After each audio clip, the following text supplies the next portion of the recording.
kita kalau di saat ingin mengajar seseorang, mulai dari bangun malam mendoakan, setiap habis sholat mendoakan, memperbanyak doa untuk orang yang akan kita ajar. Nanti semua yang pulang ke daerah masing-masing ingin mengajak saudaranya, tidak cukup Anda mengajak dengan lesan fasih Anda.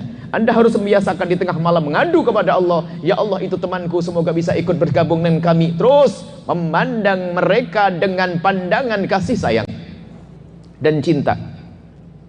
Ingat, kita ini sering lupa, khususnya di saat kita sudah menjadi ustadz atau soleh begini.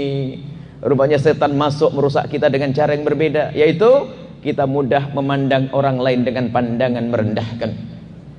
Orang mabuk yang kita lihat asalkan itu umat la ilaha illallah, umat Nabi Muhammad, nggak boleh kita memandang mereka dengan pandangan merendahkan. Bahkan kalau kita melihat orang yang kafir sekalipun, jangan memandang mereka dengan pandangan merendahkan. Pandang mereka dengan pandangan penuh kasih. Dia hanya akan senang di dunia kalau tidak beriman. Ini harus ada di dalam hati kita di saat kita ingin mengajak orang lain. Kita sering memandang orang lain dengan pandangan merendahkan. Misal, mungkin di Indonesia, kita buat contoh di Indonesia, kita lagi habis selesai menghadiri sebuah pengajian, kemudian kita keluar dari masjid, mungkin waktu di masjid atau di majelis tadi mendengar ceramah yang menyentuh hati kita, doa yang menyentuh sehingga kita sempat menitikkan air mata. Keluar dari majelis, tak taunya di alun-alun atau di terminal, kita naik kendaraan, naik mobil, di situ ada beberapa wanita yang pakai baju setengah badan. Setiap ada mobil lewat lalu dia melambaikan tangannya, karena dia adalah wanita yang diuji Allah dengan kerendahan. Dia adalah pezina, dia adalah pelacur, melambaikan tangan. Kita yang lepas atau baru keluar dari majelis atau masjid, bagaimana pandangan kita dengan dia? Mungkin di antara kita di saat melihat wanita seperti itu, atau melihat ada anak muda yang mabuk di situ, mungkin pandangan kita adalah seperti ini. Kasihan malam-malam, astagfirullah, astagfirullah, astagfirullah. Tidak dia sadari kalau astagfirullah ngejek dia. Bukan astagfirullah, dia minta ampun kepada Allah. Siapa di antara kita, hadirkan, siapa di antara kita yang di saat kita melihat saudara kita yang melakukan kehinaan seperti melihat wanita seperti itu, siapa di antara kita yang di saat melihat mereka kemudian spontan menengadahkan tangan, menitikkan air mata, memohon, ya Allah, itu umat kekasihmu Nabi Muhammad, berikan hidayah dan petunjukmu, hentikan dari kehinaan itu ya Allah. Siapa dari kita seperti itu? Kita sering dikuasai kesombongan, lalu mereka busuk, rendah, seolah dia sudah punya surga. Nah, kalau kita mengajak orang, hati kita seperti itu, runtuh kita. Ini yang harus kita hadirkan. Ustadz, jangan memandang orang lain dengan pandangan merendahkan. Ini rambu-rambu. Ada sebuah kisah, baginda Nabi pernah mengisahkan bahwa ada satu abid ahli ibadah di atas bukit, satu lagi preman di tengah pasar. Kami sampaikan ini kisah untuk preman. Hei para preman, dengar ini kisah, indah sekali ini kisah. Preman segala keonaran dilakukan, artinya semua dosa dilakukan. Yang satu ahli ibadah di atas bukit.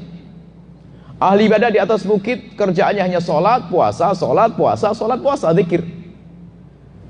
Nabi berkisah, suatu hari Allah menghendaki keduanya bertemu. Yang ahli ibadah kehabisan bekal, maka dia pun harus turun pergi belanja ke pasar. Si preman pasar yang katanya badung bandel tersebut, ternyata di saat itu tergerak hatinya ingin datang ke atas, ke tempatnya sang ustadz.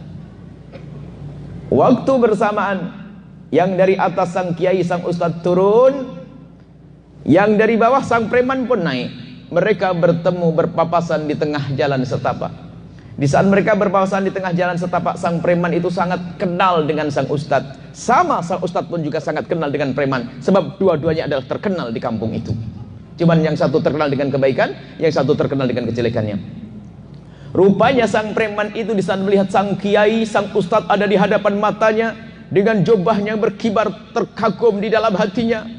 Begitu dia dikuasai oleh kekaguman di dalam hatinya, ia tidak bisa bertutur kata. Ia terduduk di jalan setapak. Ia tidak mampu berucap sepatah kata pun. Yang bisa ia lakukan hanya memberikan isyarat dengan tangannya sambil dia minggir di jalan setapak, lalu berkata dengan tangannya yang artinya, silahkan Ustaz, silahkan Ustaz. Sang ustadz tersebut di saat melihat sang preman, dia tahu preman si badung bandel.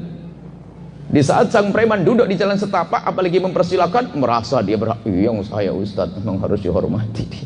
Begitulah melihat isyarat tangannya sang preman, sang ustadz langsung melompat begitu saja, melewati, melangkai begitu saja, tanpa mengucapkan salam, tanpa bertanya hendak kemana engkau.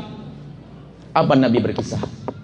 Lihat, biarpun katanya orang itu ahli ibadah, puasanya tidak pernah putus, sholat malam gak pernah putus, ibadahnya banyak, akan tapi ternyata dia memandang orang lain dengan pandangan merendahkan. Maka memandang orang lain dengan pandangan merendahkan menjadi sebab hidayah dicabut oleh Allah. Dicabutlah hidayahnya dia, habis, nol, dikuasai dengan kesombongan. Tapi begitu sebaliknya, dengar, sampaikan kepada mereka yang belum bergabung dalam kemuliaan. Biarpun orang itu katanya badung, bandel dan sebagainya, tapi kalau masih mengagungkan syiar, ini kan bandung, bandel, preman, tapi rupanya dengar nama kiai, ustadz, di dalam hati ada kekaguman.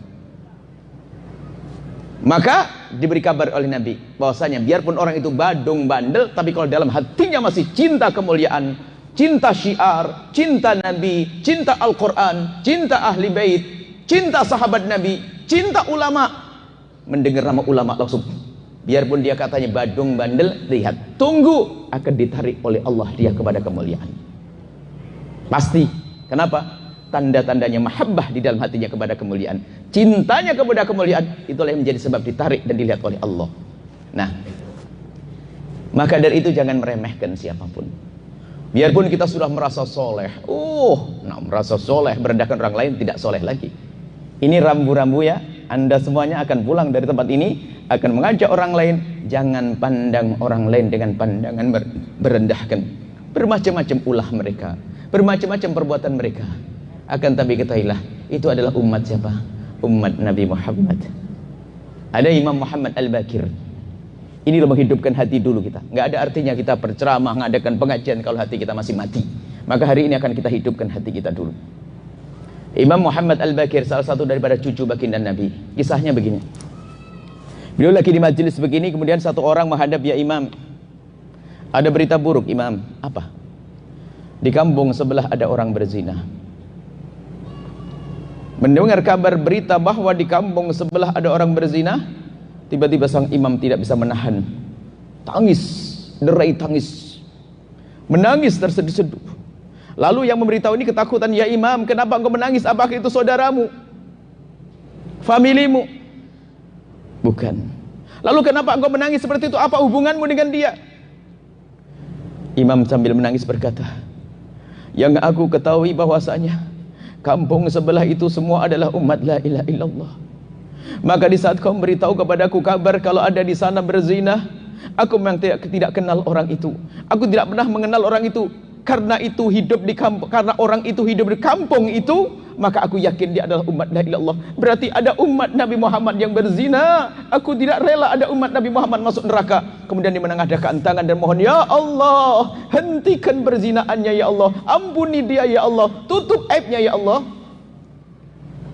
Padahal dia nggak kenal. Sekarang naudzubillah mulut busuk nih, kadang dengar berita perzinaan tetangganya malah disebar ke sana kemari. Awas, menyebar aibnya orang lain akan ditimpakan musibah yang serupa. Kenapa menyebar? Nggak ada cinta. Yang punya cinta menangis, menyesal. Ini yang harus ada di dalam hati kita. Maka apa yang ada di mata Anda di saat melihat teman Anda mabuk, sama-sama berangkat dari Indonesia mabuk, berjudi, jangan pandang dengan pandangan rendahkan. Kalau Anda belum bisa menitikkan air mata, khawatir hati Anda kotor.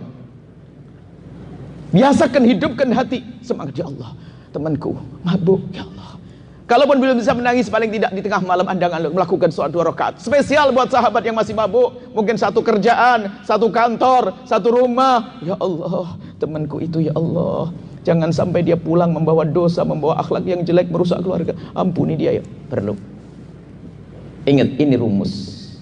Di saat kita ingin mengajak seseorang, harus memandang orang lain dengan pandangan merendahkan. Seorang guru kalau memandang murid dengan pandangan merendahkan, tidak akan mengirim ilmu. Kalau rumusnya didapat, rambu-rambunya didapat, belajar gampang. 5 menit cukup nanti. Makanya mukadimah yang panjang nanti ilmunya 5 menit saja sudah selesai. Tidak usah banyak-banyak. Baik, kemudian rambu-rambu bagi yang belajar. Rambu-rambu bagi yang belajar harus ada mahabbah dan adab kepada seorang guru. Sama, guru harus punya mahabbah dan adab kepada murid. Guru punya adab kepada murid, bukan murid tok yang beradab kepada guru. Imam Ahmad itu kalau sama muridnya hormat banget. Kalau menegur tuh pelan-pelan bis. Negurnya halus. Gurunya beradab sama murid. Guru beradab sama murid, muridnya harus beradab sama guru.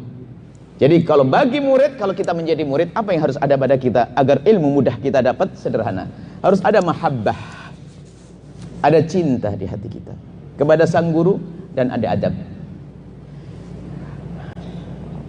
Mahabbah itu ditandai apa? Kita sering mendoakan guru kita. Kemudian yang kedua, tanda cinta kita. Maka kalau kita punya guru, siapapun mungkin yang mengajar kita satu ayat atau apa, biasa akan mendoakan. Dan kalau ada seorang murid mendoakan gurunya, itu adalah kepentingan murid, bukan kepentingan seorang guru. Sebab seorang guru sudah didoakan langsung oleh Rasulullah. Dan semua penghuni langit mendoakannya. Dan penghuni laut mendoakan seorang guru. Maka kalau kita bisa mendoakan guru, keberuntungan bagi kita. Kemudian yang kedua, jangan membicarakan kejelekan seorang guru. Kalau kita melihat kejelekan seorang guru, anggap itu adalah musibah besar bagi seorang murid. Bencana seorang murid, tantangan berat seorang murid kalau dibukakan oleh Allah aib gurunya. Na'udzubillah. Hilang cinta saat itu. Makanya orang-orang dahulu itu kalau dibukakan aib gurunya itu menangis dosa. Kekotoran hatinya langsung dikoreksi. Misalnya seorang murid lihat gurunya melakukan kesalahan. Bukan menyalahkan gurunya, dia langsung mengatakan, "Ya Allah, kenapa kau tampakkan kekurangan guruku di mataku, takut aku kurang cinta ya Allah." Menangis ya. Sehingga mereka di saat mau belajar, lihat Syekh Hashim Asy'ari dalam kitab Adabul Alim wal Muta'allim, beliau menyebutkan salafuna ulama dahulu itu kalau calon-calon waktu sebelum menjadi ulama, kalau mau belajar itu bersedekah. Setelah bersedekah itu berdoa, "Ya Allah, dengan sedekahku ini Allah tutuplah kekurangan guruku agar tidak terlihat olehku." Makanya kalau ada murid mencari kesalahan guru, dijamin dia nggak akan dapat ilmu. Dan ingat, kalau kita mencari guru yang tidak pernah bersalah, sampai mati kita nggak punya guru. Akan tapi ketahuilah, nasib baik seorang murid adalah jika ditutup oleh Allah kekurangan gurunya. Kenapa? Agar semakin cinta. Lah kalau sudah murid punya bekal cinta, jangan bicarakan kejelekan guru, bicarakanlah kebaikan guru. Kalau kita sering membicarakan kebaikan seorang guru, maka ketahuilah teman kita yang mendengar pun ikut senang, akhirnya dia ikut. Maka ada istilahnya membaca manaqib. Manaqib itu adalah kisah mengagumkan, kisah baiknya seorang guru. Manaqib, sebutkan guru kita, guru Al-Quran kita, Masya Allah dia soleh, dia gini-gini. Kalau kita bercerita kepada sahabat kita akan terpesona. Setelah dia terpesona akan ikut dia. Lihat, mengajak orang dalam kebaikan. Tapi kalau kita ngomongin kejelekan seorang ustadz, lihat, kita tidak akan dapatkan ilmu. Ada mahabbah. Maka kalau sudah orang mahabbah, adab tata krama itu, adab itu disesuaikan ya. Adab itu ya tata krama, kita mengerti, mendengar, patuh, sopan santun. Kalau seorang murid tidak punya adab dan tidak punya cinta kepada guru, biarpun yang mengajar seorang wali kutub, wali besar pun nggak akan bisa dapat ilmu. Yang ngajar Syekh Abdul Qadir Jailani nggak akan dapat ilmu. Bahkan biarpun yang mengajar Nabi Muhammad SAW, maka ketahuilah dia tidak akan dapatkan ilmu karena tidak punya mahabbah. Ada contoh, alim, hebat, pinter, cuma tidak punya adab dengan Rasulullah, tidak punya mahabbah dengan Rasulullah, maka menjadilah dia Ustadz Abu Jahal. Tahu? Kenal? Abu Jahal itu alim. Tidak ada ayat Al-Quran turun kecuali dia hafal. Tidak ada Nabi bersabda kecuali dia tahu. Bahkan begitu hebatnya Abu Jahal, rajinnya belajar dari Nabi. Kalau dia pergi jauh, dia membayar orang untuk duduk dengan Nabi Muhammad agar tidak ada kalimat yang terlewat dari lisan Nabi. Cuman tujuannya bukan untuk mencari kebaikan, tapi tujuannya untuk mencari-cari kejelekan Nabi yang tidak pernah ada. Karena di hatinya tidak ada cinta. Lihat, padahal dia dengar firman Allah, dengar suara Nabi yang indah, dan melihat akhlak Nabi yang mulia. Karena di hatinya tidak ada cinta, maka nggak ada ilmu. Baik, selesai. Artinya, alhamdulillah, kami yakin Anda tidak akan datang ke sini kalau ada benci di hati Anda. Dan semoga saya pun juga tidak ada benci kepada Anda. Artinya sudah klop kita insya Allah. Kalau ada orang ada kebencian, jangan, tidak akan belajar dia. Sehingga harus bersih di antara kita. Kita tidak ada benci di antara kita. Tinggal kita pupuk. Bagaimana membangun cinta di antara kita. Dan kalau kita sudah membangun cinta, alangkah indahnya. Dan sekaligus cinta itulah akan kita jadikan judul bagaimana kita bisa sukses di dunia dan sukses di akhirat. Dengan cinta dan keindahan. Kalau orang dengan cinta, ini keindahan di akhirat itu muqaddimahnya adalah keindahan waktu di dunia. Kalau di dunia hidupnya susah, susah itu bukan melarat. Orang melarat bahagia banyak. Susah hati, ngedendam sama orang, dengki sama, padahal dia sudah punya mobil 2, tetangganya punya mobil 3 sudah sakit hati. Kalau orang hidupnya di dunia dengan susah seperti itu, muqaddimah ahli neraka. Maka kesusahan di neraka, di akhirat nanti muqaddimahnya di dunia. Tapi lihat keindahan di dunia ini muqaddimah keindahan di akhirat. Makanya kalau ada suami istri yang saling mencintai, tidak ada kezaliman di dalam rumahnya, yang ada sanjungan, rayuan, penghargaan, pengabdian, jauh dari murka Allah. Lihat, indah di dunia, muqaddimah keindahan nanti di surga. Kalau Anda bersahabat karena Allah,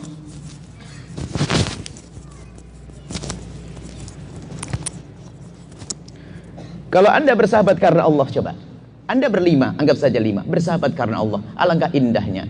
Yang satu kehabisan duit dibantu sama yang lainnya. Mau bertemu pun indah, Kang, gimana kabar temanku? Dengar sahabatnya, keluargaku di rumah lagi punya utang, bayari saya dulu. Allah, indah di dunia sudah indah karena hidup dengan cinta. Tapi kalau sudah hidup dengan kebencian, lihat, duduknya pun gak enak. Duduk dengan orang yang dibenci, miring-miring, apa yang duduk sini? Allah, ini kelihatannya wajahnya ceria semua, nggak ada dengki semuanya, nggak ada benci semuanya, indah. Jadi hidup di dunia itu muqaddimah kehidupan di akhirat. Kalau indah di dunia, di akhirat adalah indah. Makanya kalau di dunia hidupnya adalah dengan kebencian, dengki, dendam, sombong, susah di akhirat. Akan celaka nanti di akhirat. Nah, bagaimana sekarang ini kita membangun cinta agar indah di dunia? Orang punya kekayaan melimpah, apakah jaminan dia bahagia? Kalau hatinya belum tertata, nggak akan bahagia. Hartanya melimpah, dia capek, dia dikuasai dengan kesombongannya, dikuasai dengan dengkinya, dikuasai dengan dendamnya. Biarpun dia punya harta melimpah, dikuasai dengan tamaknya. Orang tamak, punya pabrik 16, kebakar 1, stres, masuk rumah sakit. Padahal masih berapa? Ada 15 lagi, gila. Begitulah sakitnya gampang itu. Gak bisa tidur padahal banyak duit. Malah di tetangga kita itu kerja sehari untuk makan sehari itu, yang kerja di sawah sama istrinya, pagi-pagi itu sudah suaminya berangkat duluan sambil menyanandungkan nasyid itu, salatullah salamullah. Jam 9 pagi istrinya sudah datang, hanya dengar singkong saja. Itu senangnya luar biasa, nggak pernah bingung. Ada pengajian hadir semuanya. Tetangga yang kaya tuh alasannya sibuk sana, sibuk sini, rapat sana, repot sini. Baik, sekarang kita perlu menata hati agar kita bahagia nanti di akhirat. Kuncinya ini, nata. Kalau kerja sudah kerja Anda, apa yang menjadikan Anda nanti senang? Bukan harta yang melimpah, tapi di saat Anda menerima harta dengan hati yang benar, maka Anda akan bahagia. Maka ada pendidikan nanti. Kalau coba kerja di Korea, gajinya besar, cuman sombongnya tidak dipangkas. Pulang ke rumah pengen gaya, beli rumah, mobil. 6 bulan balik lagi ke Korea.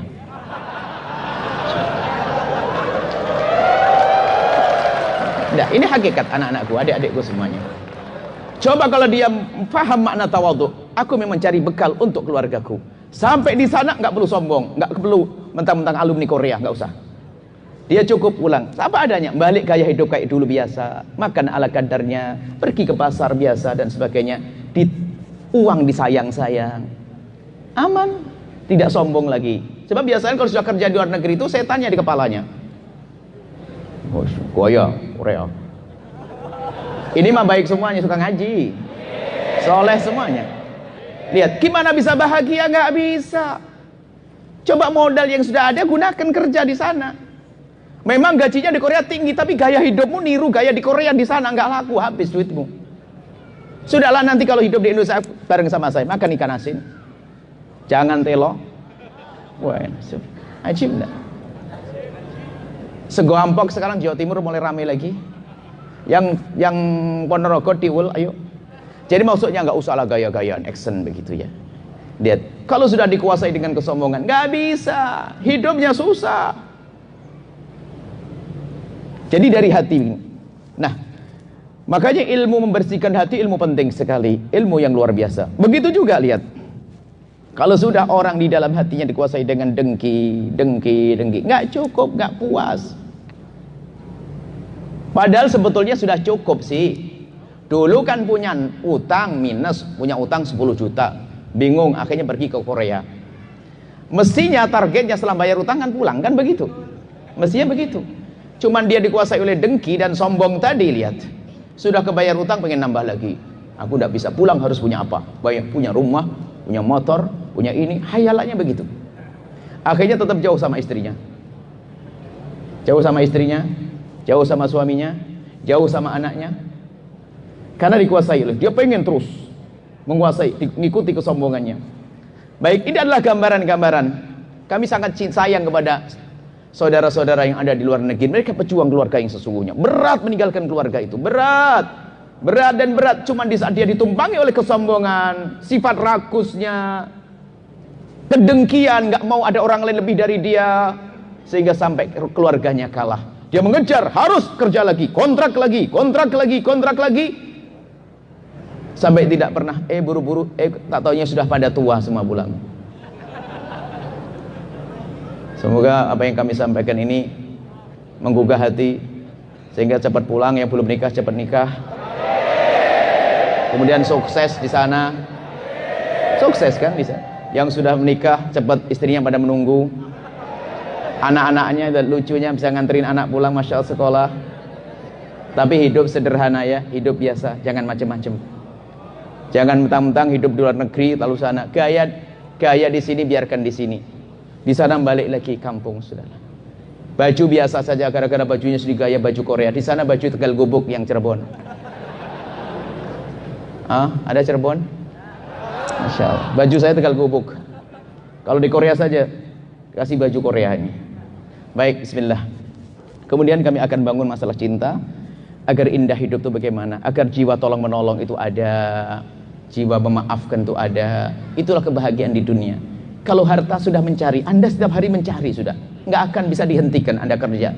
Cuman ada orang yang lupa itu, apa sih agar saya senang? Tata hatimu hari ini, membangun cinta.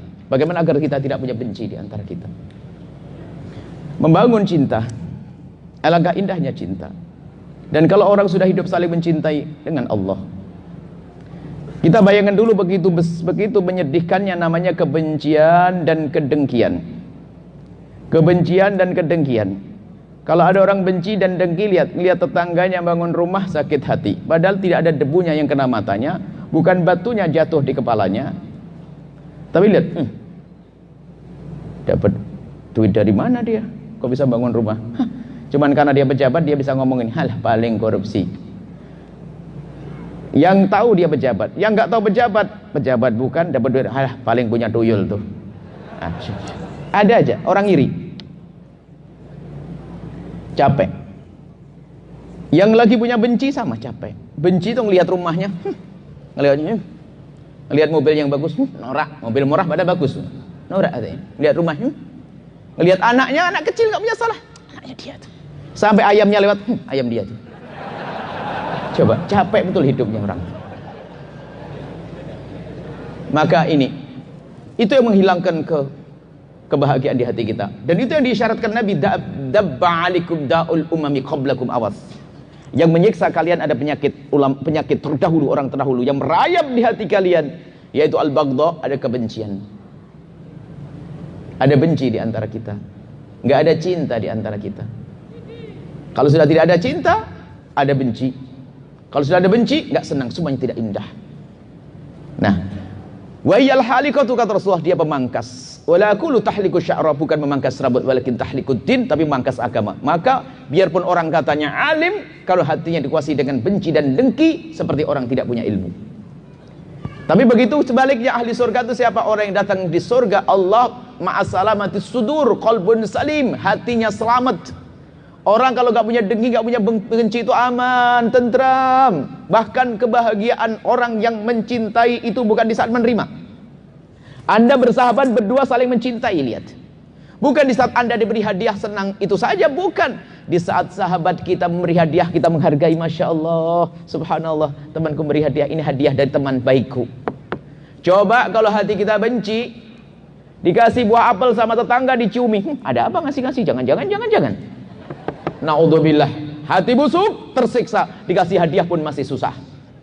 Tapi kalau sudah orang hidupnya dengan cinta, bukan di saat menerima saja dia senang, memberi pun senang, berderma senang, infak senang. Coba contoh aja seorang ibu yang hidupnya pas-pasan, mempunyai anak kecil umur 8 tahun, teman-temannya sudah pada sekolah naik sepeda, cuman sang ibu ini anaknya belum pakai sepeda. Setiap hari ngerayu ibunya, Umi beliin sepeda, Umi. Iya nak, nanti kalau Umi sudah punya duit. Setiap hari nanya. Temannya naik sepeda, sang anak ini berjalan sendiri, ternyuh sang ibu. Hingga sang ibu setiap sore megang antingnya, cincinnya diturunkan, lalu dibawa ke pasar, alhamdulillah dapat duit 700.000. Kemudian setelah itu beli sepeda, taruh di kamar, bikin kejutan, sayang coba buka di kamar ada apa. Anaknya membuka, pulang sekolah buka kamar, ada sepeda, girangnya luar biasa. Di esok paginya sang anak naik sepeda, ibu melihat, kira-kira ibu senang atau tidak? Kok bisa senang? Antingnya hilang. Karena ada cinta. Itu sama dengan sahabat pun begitu. Kalau kita mencintai indah, makanya hidup tuh yang indah, jangan susah. Kita memberi pun senang. Ada teman yang gak punya baju, pakai baju saya. Gak punya duit saya. Indah hidup dalam cinta. Itu yang diajarkan baginda Nabi SAW. Dan inilah yang hilang hari ini. Dan sebab hilangnya cinta macam-macam. Sebab hilangnya cinta. Nanti akan kita sebutkan bagaimana cinta itu hilang. Artinya kita harus bisa mengerti bahwasanya yang diajarkan Nabi cinta. Cinta ini bukan syahwat ya. Syahwat terlepas. Syahwat tanpa cinta pun ada, lihat. Seorang pelacur, semoga Allah memberikan hidayah. Dengan laki-laki yang baru kenal bisa melampiaskan syahwat tanpa cinta. Jangan membahas syahwat, cinta. Tapi cinta dibarengi dengan syahwat yang halal, keindahan yang sesungguhnya. Kita ngomong masalah cinta. Cinta ditandai tidak tega. Anda mencintai sahabat Anda, dia sakit, Anda kaget, bangun, membiayai, itu cinta. Dan alangkah indahnya. Dan itulah yang hilang saat ini, permusuhan. Gara-gara kelompok ini, kelompok itu, ini itu, berantem terus. Hidup susah kayak begitu. Maka kunci kebahagiaan di akhirat saat ini kita tata hati kita. Bagaimana agar kita bisa saling mencintai karena Allah. Nah ini. Ini rumusnya sederhana. Membangun cinta. Yang pertama, biasakan kita mendoakan saudara kita. Pastikan. Jangan ngomong tidak siap. Berusaha. Mendoakan saudara kita bukan asal saudara. Saudara yang bermasalah. Yang pinjam duit nggak balik-balik. Kurang ajar lagi. Dicari katanya nggak ada di rumah. Sandalnya masih ada. Kelihatan kepalanya lagi. Akhirnya kita mencoba ke belakang, pintu belakang dibuka. Kelihatan si dia ngitung duit lagi. Sudah begitu, ngapain kamu sini? Digituin lagi. Ayo. Hati Anda marah mungkin. Hati Anda marah. Kira-kira bisa enggak doain dia dengan doa yang baik?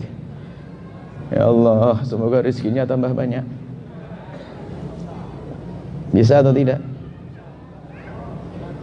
Saya buat contoh lagi. Semoga Anda tokonya gede-gede, rezekinya lancar. Ini contoh, kalau contoh nggak beneran. Anda punya toko kecil. Anda punya toko kecil, contoh. Tokonya kecil. Sehari hanya penghasilannya 100.000. 200.000 paling banyak. Sehari 100.000, 200.000. Tetangga Anda punya toko penghasilannya sehari sampai 10, 50 juta, 20 juta, 30 juta. Sudah begitu sering mobilnya parkirnya nutupi rumah toko Anda. Kira-kira Anda tidak bisa doa begini, ya Allah, semoga toko tetangga sebelah ini semakin gede, rezekinya semakin banyak, anaknya soleh soleha, istrinya tambah cinta. Bisa enggak? Betul. Anda orang sehat kalau ngomongnya ragu-ragu. Sebab ini operasi besar. Karena saya belum ngasih obat bius. Yang ngomong bisa itu hanya di bibir saja, itu hati-hati. Ini saya belum ngasih obat bius. Ada ibu yang perutnya besar mau lahirkan lalu berkata ke dokter, "Dokter, tolong bedel perut saya tanpa dikasih bius." Ada yang berani? Nggak ada yang berani. Harus pakai obat bius. Tapi bisa jadi di sini memang sudah hatinya bersih, makin gampang doain. Yang kurang ajar doain. Kurang ajar beneran tapi. Oh, kurang ajar sama saya. Awas ya nanti malam ya. Ya Allah, rezekinya semoga banyak dia ya Allah. Biarpun matanya menteleng. Apa? Paham? Sekarang saya kasih obat bius. Kunci indah dalam hidup. Anda jangan meninggalkan dendam di hati Anda. Hidup indah nanti sudah. Ini resep. Dari Nabi, resepnya bukan saya. Saya tidak punya resep. Saya ambil dari baginda Nabi SAW. Bagaimana resepnya? Ma min 'abdin muslimin yad'u li akhihi al-muslimi 'ala dhaghril ghaibi illa wa qala al-malaku wa laka bimithlin. Kalau kamu mendoakan saudara di saat orang itu saudaramu, di saat orang itu tidak ada di hadapanmu, makna tidak ada di hadapanmu itu memang dia jauh dari kita atau lagi musuhan kita sama dia. Kalau kita mendoakan orang yang lagi musuhan kita dengan dia kurang ajar sama kita, maka malaikat menjawab walaka bimithlin, kamu dapat duluan. Para ulama menjelaskan apa? Ini doa yang sangat mudah dikabul. Dikatakan bahwasanya ada doa yang sangat mudah dikabul tapi sangat dilupakan oleh hamba Allah, yaitu doa untuk orang yang menganiayanya, yang kurang ajar kepadanya. Maka doa yang kita panjatkan akan langsung dikabul oleh Allah untuk kita. Artinya kalau ada orang zalim ganggu kita, ini kesempatan untuk ngadu kepada Allah. Nggak usah nunggu umroh. Ada orang mau doa, nanti saya mau umroh. Kelamaan umrohmu kapan? Pulang aja belum? Nunggu umroh nggak? Doakan saat ini. Makanya di saat ada orang berbuat zalim kepada Anda, menyakiti Anda, jadikan ini modal untuk menghadap kepada Allah. Ya Allah, tetanggaku berikan rezeki yang banyak. Ya Allah, beresi urusan utangnya ya Allah. Malaikat menjawab walaka bimithlin, kamu dapat duluan. Maka ini mujarab, saya dapat dari guru dari sebelumnya mengatakan mujarab ya waladi. Ini mujarab wahai anakku. Tidak ada orang yang ganggu kita kecuali kita kemudian kita doakan dengan doa yang baik, kecuali Allah akan memberikan kebaikan untuk kita. Makanya nanti kalau sudah terlalu banyak utangnya, orang kurang ajar, cari nanti siapa kurang ajar. Ya Allah, jauhkan dia dari utang ya Allah. Semoga rizkinya banyak ya Allah, anaknya soleh-solehah ya Allah, istrinya solehah ya Allah. Asalkan Anda serius, maka malaikat menjawab semua serempak. Ya Allah, berikan kepada orang ini seperti yang ia panjatkan untuk saudaranya. Jadi ini mujarab. Maka kalau nanti diganggu sama orang, langsung malamnya ngambil air wudhu, sholat tahajud. Saya doa, ya Allah, tadi ada orang nyelekit ngomongnya sama saya ya Allah, kurang ajar banget dia ya Allah. Tapi saya mohon ya Allah, itu umat Nabi Muhammad, berikan rezeki yang cukup ya Allah, berikan hidayah Allah, jangan sampai dia dolim lagi ya Allah. Jadikan istrinya solehah, anak yang di rumah di Indonesia jaga menjadi anak-anak yang hebat, anak yang sukses. Kalau Anda berani berdoa begitu, malaikat langsung menjawab walaka bimithlin, kamu dapat duluan. Ini yang ngomong Nabi dalam hadis sahih riwayat Imam Muslim. Sehingga para ulama rumusnya ya ini ulama. Makanya ulama itu kenapa sering doain orang lain. Bahkan ulama di saat dicuri barangnya, doanya baik, ya Allah, barangku dicuri, ya Allah, jadikan itu curian terakhir baginya dan jadikan dia ahli surga. Nggak pengen ada orang masuk neraka. Sudah mulai masuk obat biusnya. Nanti ada orang kurang ajar, kira-kira sudah mulai bisa doakan?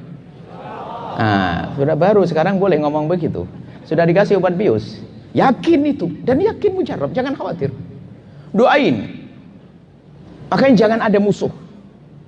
Mungkin ada orang ngikut Anda sampai Anda tergeser, rebutan pekerjaan, ada kan? Sikut-sikutan, enggak apa-apa. Ya Allah, temanku ya Allah, saya baikin, ternyata jahat sama saya ya Allah. Mestinya posisi itu saya ya Allah. Cuman dia ngelompati, geser saya ya Allah, berikan hidayah kepadanya. Jangan ada dendam di hati Anda. Capek kalau Anda punya dendam.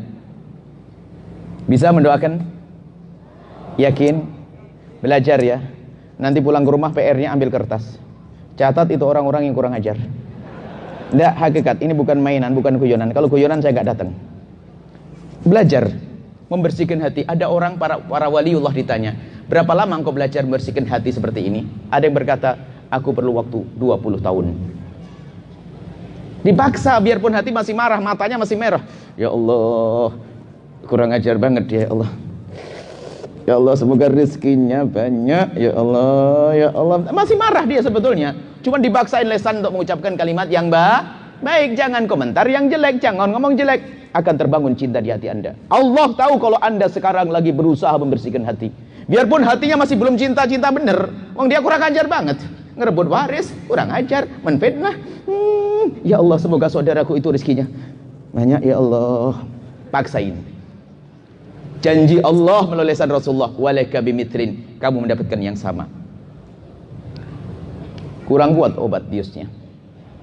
Saya rasa sampai kalau sudah marah sama seseorang itu catat, jam begini, detik ini dia kurang ajar. Itu zaman dulu. Kalau sekarang, kalau ada orang mau nyelekit di WA, dikasih bintang. Ada enggak? Anda yang bersemarah, demi Allah aku tidak ridho, tak tuntut nanti di akhirat. Serem banget. Kalau memang ada orang begitu, kalau dia calon mantu batal. Calon mantu kok gitu? Calon besan batal, apalagi calon istri. Kalau ada calon istri begitu batalin. Orang lain aja diancam begitu, gilirannya nanti Anda diancam. Maksud, demi Allah tidak ridho aku wahai suamiku. Bisa gitu nanti. Demi Allah aku tidak ridho wahai istriku. Kan serem. Makanya jangan dekat-dekat sama pendendam. Anda tidak enak. Maka dari itu ya jangan jadi pendendam. Jelek, nggak baik. Anda bisa nilai hari ini. Kalau ada orang pendendam, Anda pun nggak senang. Misalnya itu tadi, Anda punya anak perempuan solehah, cantik. Tak taunya dilamar seorang laki-laki katanya baik, cuman dia terkenal pendendam. Kalau sudah marah sama seseorang, tidak akan lupa selamanya. Sampai akan menuntut nanti di akhirat. Mau punya mantu gitu? Mau? Nggak mau. Orang jelek kayak begitu, ngapain ambil menantu? Artinya itu sifat jelek. Jangan Anda punya sifat begitu. Berarti kalau Anda punya sifat begitu, maka mertua Anda adalah orang tertipu. Baik, mungkin ada orang terlalu marah. Kita mungkin terlalu marah. Kita manusia, tentu ada marah. Justru kemenangan kita itu di saat kita berjihad. Jangan mengatakan, oh hatiku bersih, nggak punya marah. Oh ada. Saya juga sering begitu, ada. Cuman kita belajar bagian merangi, untuk menahan. Tidak sampai keluar ucapan, tidak masuk dalam ketikan yang jelek. Marah, ya Allah kurang ajar betul. Ya Allah, astagfirullah. Ya Allah, jangan mulut. Marah manusia. Ini bukan malaikat, bukan nabi, manusia. Cuman kehebatan kita adalah memerangi hawa nafsu tersebut.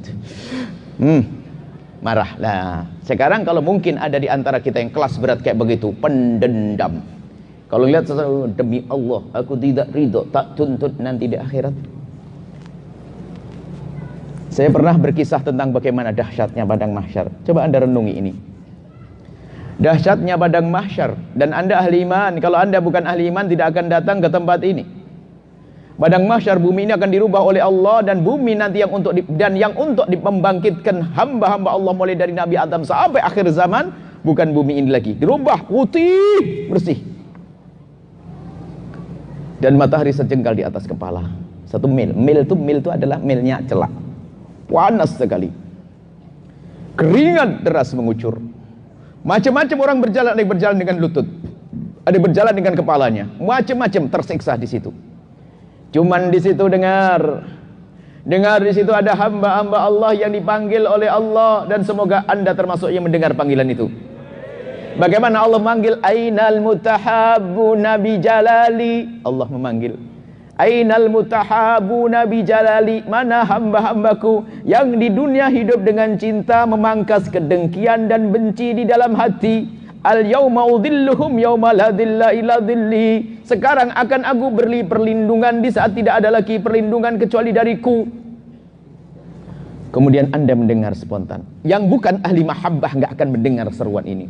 Karena Anda ahli mahabbah, hidup dengan cinta, nggak ada dendam, nggak ada dengki. Tiba-tiba Anda berkumpul. Setelah Anda berkumpul, terik matahari hilang semuanya, kan ada payung Allah. Menjadi sejuk. Kemudian setelah itu Anda akan digiring ke telaga baginda Nabi. Anda akan minum air telaga tersebut. Amin. Dan siapapun yang meminum air telaga tersebut tidak akan haus selama-lamanya. Bahkan ada di antara mereka, dan semoga itu kita, ada yang diminumi telaga dengan tangan baginda Nabi sallallahu alaihi wasallam. Dan setelah selesai, hilang dahaga mereka karena panasnya padang mahsyar, mereka mendengar seruan, pergilah ke surga. Secepatnya seperti kilat, sampai dikatakan oleh Nabi, rombongan ini akan meluncur ke surga. Dikatakan kalau yang lain puluhan ribu tahun di padang mahsyar, Anda ahli cinta ini akan melewati padang mahsyar ma bainadh dhuhri wal asri, seperti antara waktu duhur dengan asar, meluncur seperti kilat. Amin. Waktu kami membaca kisah begitu, saya bayangin pendendam di mana yang akan menuntut nanti di akhirat.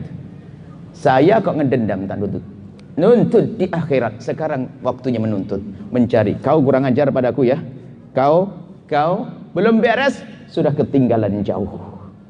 Maka mulai detik itu, karena saya tidak pengen ketinggalan, siapapun melakukan kesalahan kepada saya maafkan. Daripada saya ketinggalan rombongan, saya masih ngurus.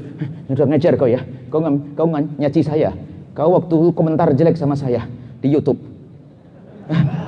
Enggak, saya maafkan semuanya, enggak apa-apa. Daripada saya di akhirat nuntut saya ketinggalan, dan penuntut bingung setelah selesai, mana rombongan sudah pergi jauh, nggak bisa ngejar. Mau ketinggalan? Yakin?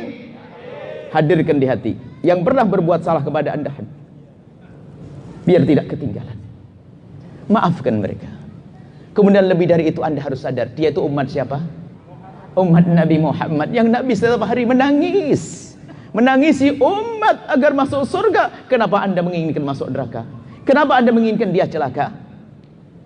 Kalau menginginkan dia celaka, kebusukan hati kita. Ini obat bius yang kedua. Mulai reda lagi ya.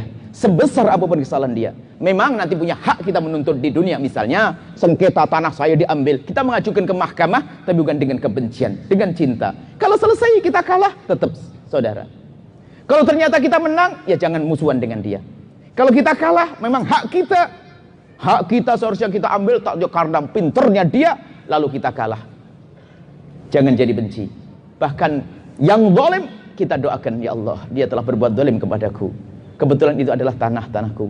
Kebetulan itu, dan aku ke mahkamah pun gak mampu, ya Allah. Maka kami mohon jangan hukum saudaraku. Bukan berarti diambil aku kasihkan begitu. Tidak, menuntut hak boleh, tapi tetap tidak boleh dengan kebencian, tidak dengan caci maki. Ajukan ke mahkamah dengan kelembutan, bahkan kalau saudara pelukan, bahkan masih mengirim hadiah dan seterusnya. Yang penting jangan menyimpan di hati. Baik, kalau kita masih menyimpan hati benci kepada umat Nabi Muhammad, khawatir kita keluar dari kemuliaan tersebut. Sebagai penutup obat bius begini, obat bius setelah itu selesai, ya penenang sekarang. Penenangnya gini saja deh. Pokoknya kalau Anda marah-marah kepada seseorang itu jangan doain jelek. Jangan doain masuk, doain gini saja.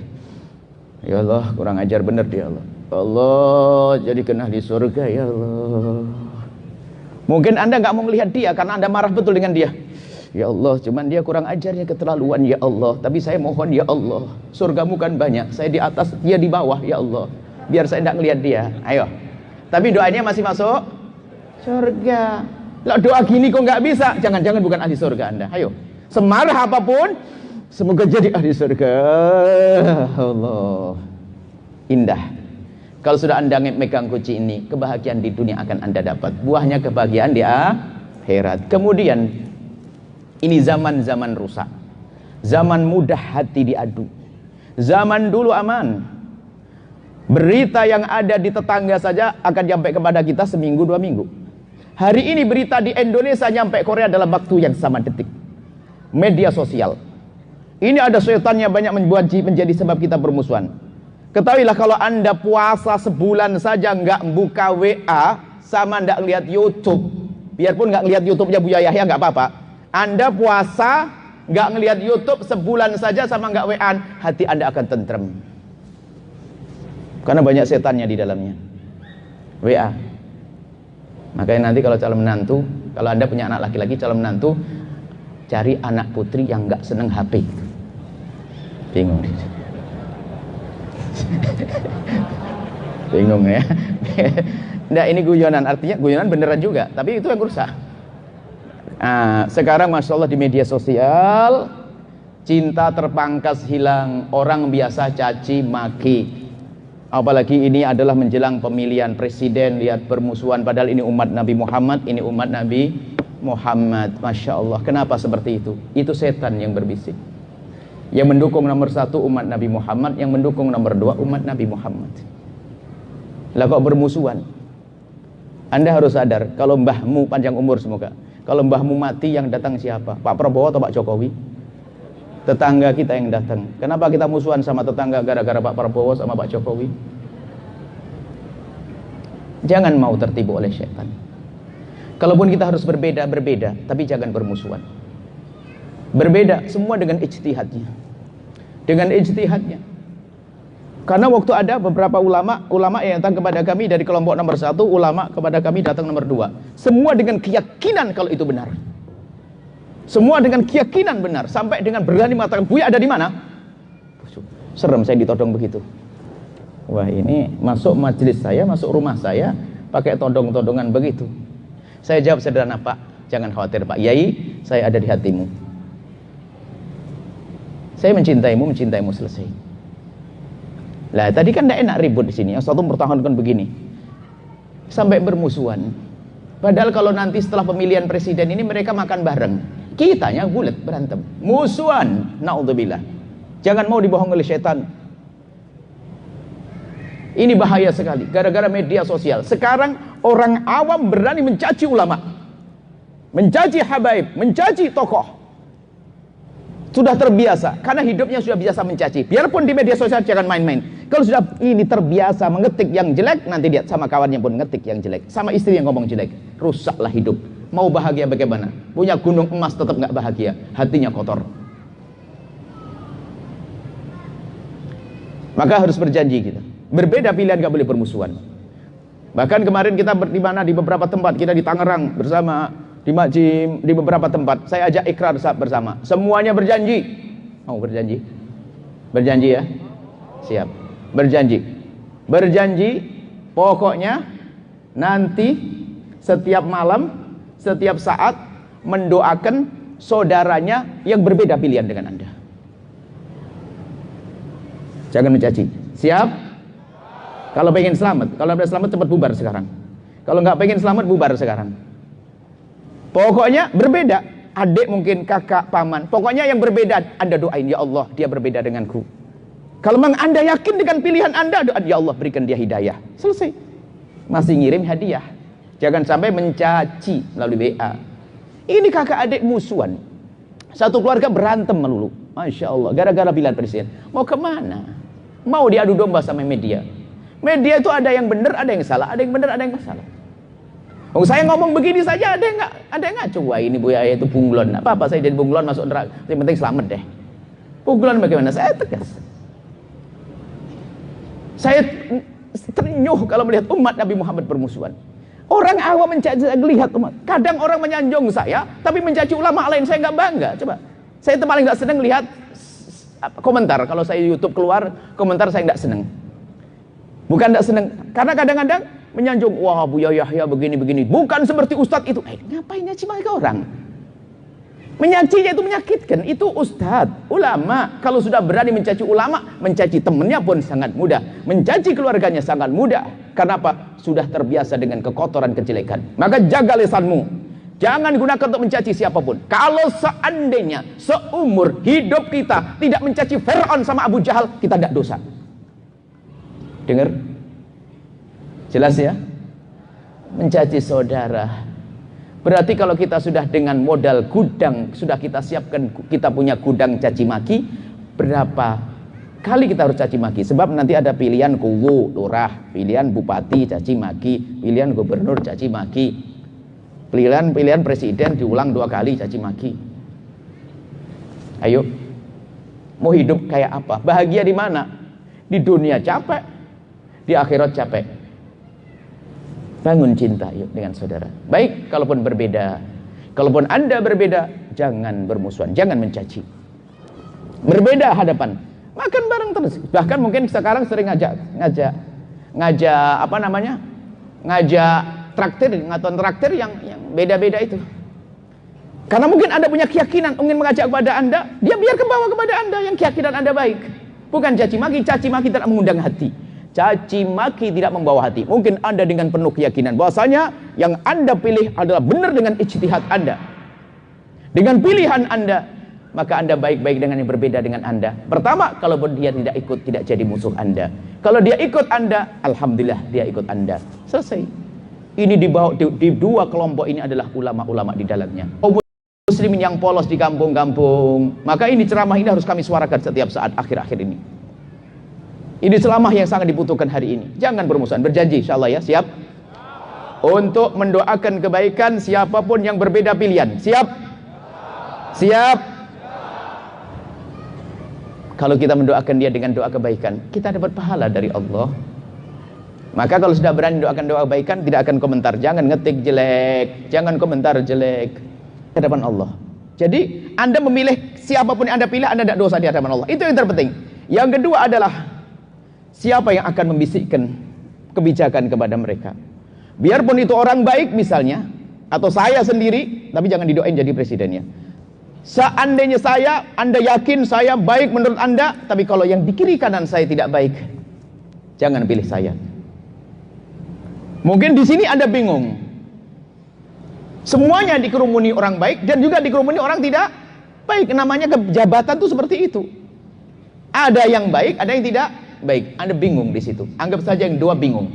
Yang pertama serahkan kepada Allah. Yang kedua, aduh, yang ngusung siapa sih? Mulai dari partainya, kelompoknya, yang dekat dengan dia. Mungkin di sini Anda bimbang. Di sini ada baiknya, ada orang jeleknya. Di sini ada orang baiknya, ada orang jeleknya. Bingung. Yang ketiga adalah dia harus baik dengan masyarakat. Baik dengan masyarakat, cinta kepada umat. Anda pun tidak begitu jelas. Anda tidak ngerti apa yang mereka lakukan secara jelas. Anda tidak mengerti, anggap saja ini. Tinggal ini yang keempat dan kelima Anda pegang, jelas. Yang keempat dan kelima, ini yang kami tekankan. Yang keempat, 1, 2, 3, kabur bagi Anda mungkin. Tapi ijtihad ini harus, berusaha di dalam memilih pemimpin ini harus. Yang keempat adalah, jika engkau memilih seseorang, lepaskan dirimu dari kepentingan pribadimu. Hei Ustadz, hei Kiai, saya sampaikan dimanapun kami berada, jangan engkau pilih dia gara-gara dia menawarkan akan bangun pondokmu. Pejabat yang sudah punya jabatan, jangan pilih dia karena akan janjikan naik pangkat. Hei pengusaha, jangan pilih dia hanya karena dia akan menjanjikan proyek baru buatmu. Kalau sudah kita memilih Anda, insya Allah justru kita ini aman. Tidak pernah ada jabatan tawarkan kepada Anda. Tidak ada kan? Nggak ada jabatan, nggak ada. Kita juga kiai juga bukan, tawari pondok juga enggak. Ya, aman kan?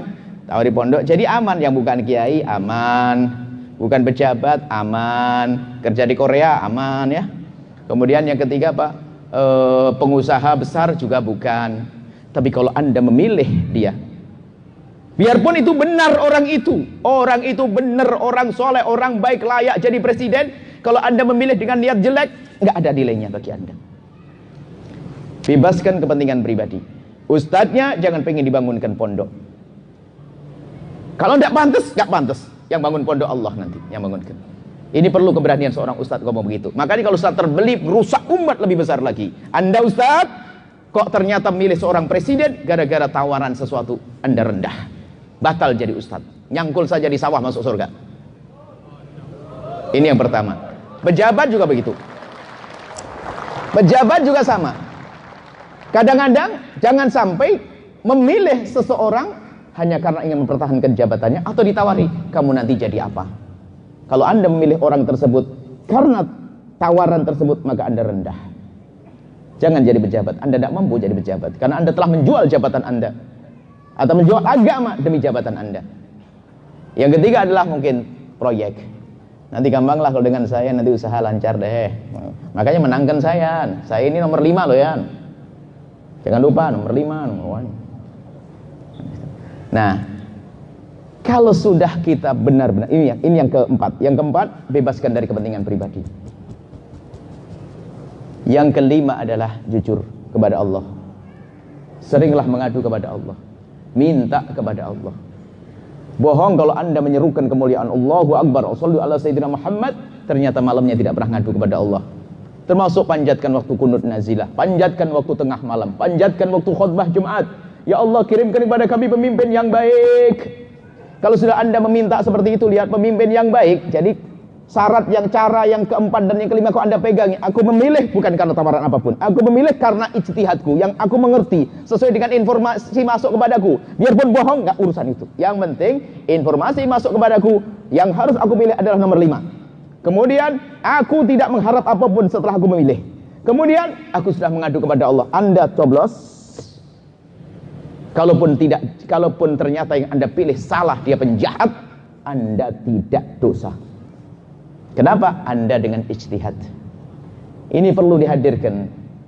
Selesai ini masalah, karena harus kami hadirkan saat ini ribut di kampung permusuhan, khususnya di media sosial. Hari ini Anda puasanya berbeda, bukan puasa tidak makan dari pagi hingga sore. Puasa itu disesuaikan dengan keadaannya. Puasa Anda hari ini adalah untuk tidak komentar jelek di WA, untuk tidak komentar jelek di YouTube. Siap? Insya Allah ahli surga semua. Kami yakin kok. Dan itulah keindahan yang sesungguhnya. Nah, baik, kalau sudah begitu aman. Jangan ribut sana ribut sini. Berijtihad harus. Kalau tidak ijtihad Anda nggak punya otak. Ijtihad. Informasi yang masuk baru Anda pilih sesuai dengan tadi aturan yang kami sampaikan. Baik, sudah jelas. Nanti ada PR sampai di rumah masing-masing. Ambil kertas, ambil pulpen, catatan buku khusus, catat orang-orang kurang ajar. Enggak betul. Cuman judulnya yang baik. Enggak, sebagai minas solihin ditemukan di buku notesnya, dipikir zikir. Ternyata nama-nama orang. Cuman di situ doakan nama-nama orang baik yang telah berbuat baik kepadaku, yang harus aku doakan setiap saat. Anaknya baca tuh bingung. Abah ini kok bilang ini orang baik? Bukan dia orang kurang ajar selama ini. Cuman karena hatinya baik ditulis orang-orang baik yang harus aku doakan. Setiap hari, setiap malam dibuka notesnya, ada nama orang tersebut didoakan. Itulah ahli surga, wali yang berjalan di atas bumi. Nggak pakai dicium tangannya, tapi hatinya bersih. Salamatus sudur. Kalau Anda sudah seperti itu, ahli surga.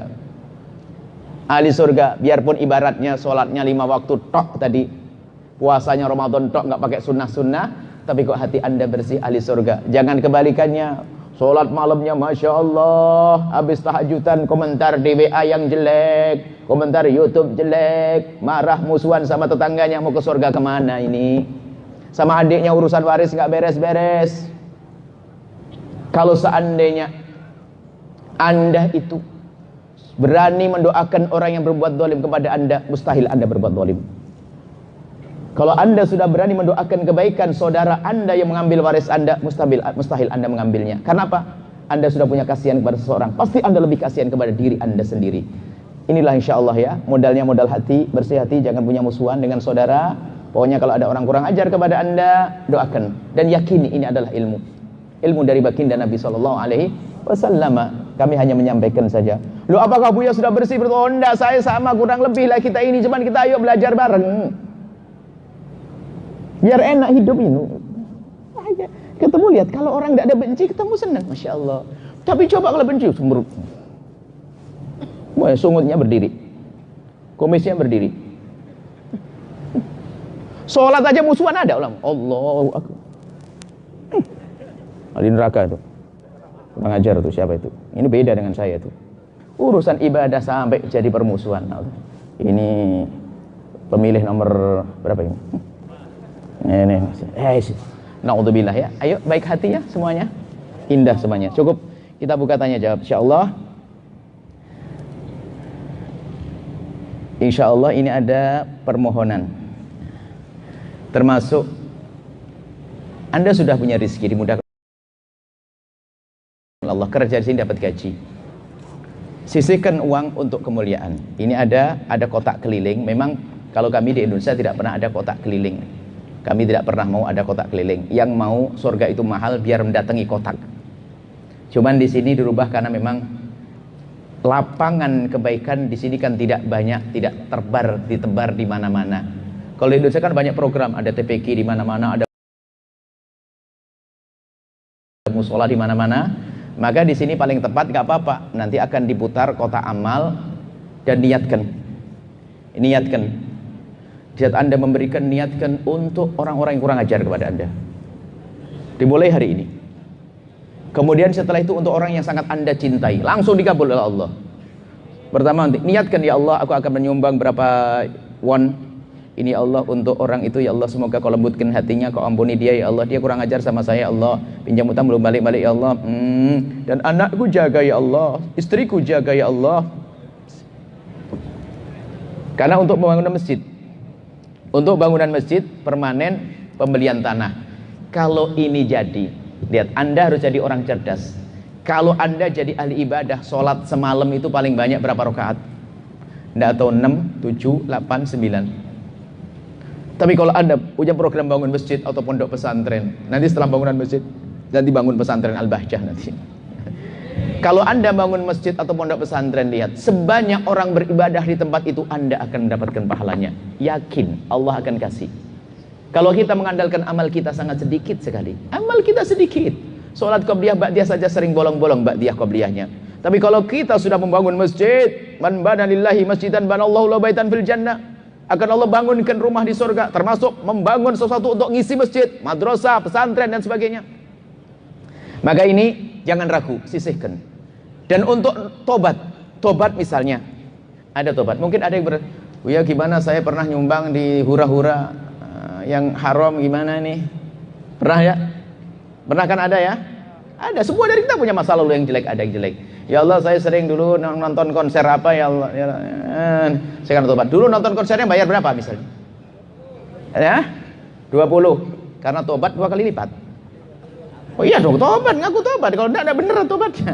Tobat bener, ya Allah, dulu aku pernah membayar untuk kejelekan, maka sekarang kejelekan itu aku beli lagi, ya Allah, aku akan buang.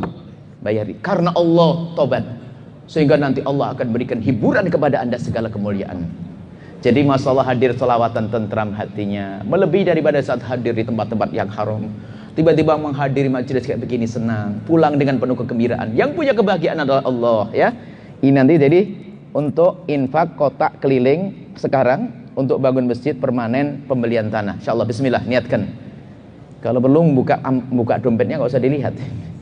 Nah, insyaallah, bismillah, karena Allah Subhanahu wa taala, ya. Cuman ingat, jangan malu bersedekah sedikit.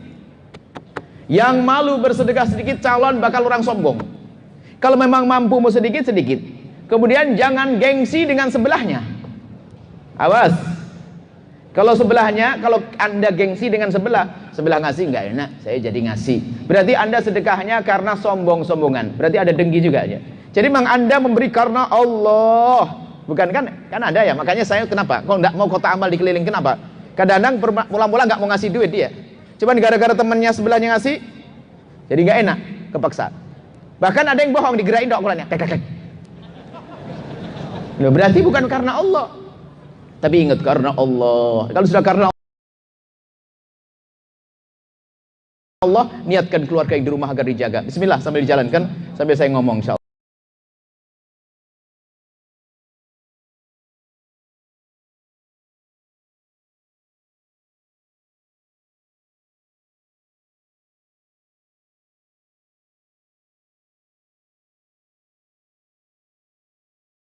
Allah. Ingat karena Allah, niatkan keluarga yang di rumah, orang tua yang telah meninggal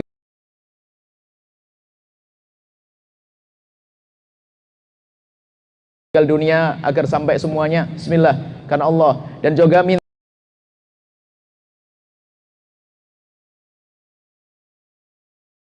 cinta, indah. Ayo bismillah.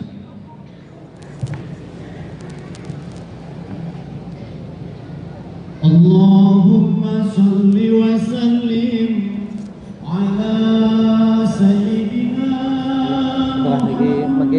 Tanya siap. wa ala setunggal jawab Nggih. Sholli alaihi.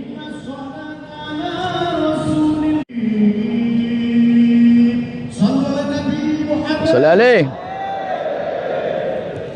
Habibi ya habibi ya habibi habibi anta qasdi wa muradi habibi ya habibi ya habibi habibi anta qasdi wa muradi habibi ya habibi ya habibi habibi anta qasdi wa muradi habibi ya habibi ya habibi habibi anta qasdi wa muradi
biar nanti aja.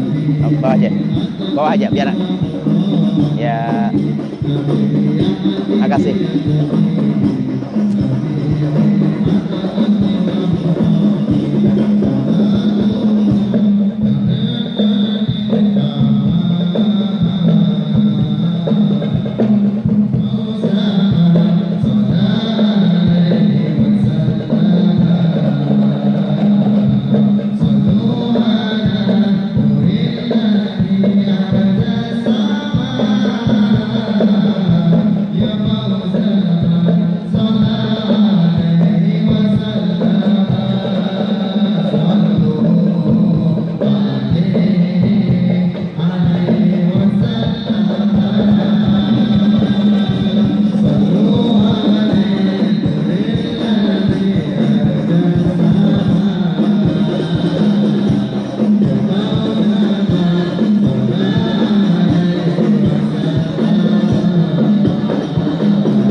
Waalaikumsalam warahmatullahi wabarakatuh.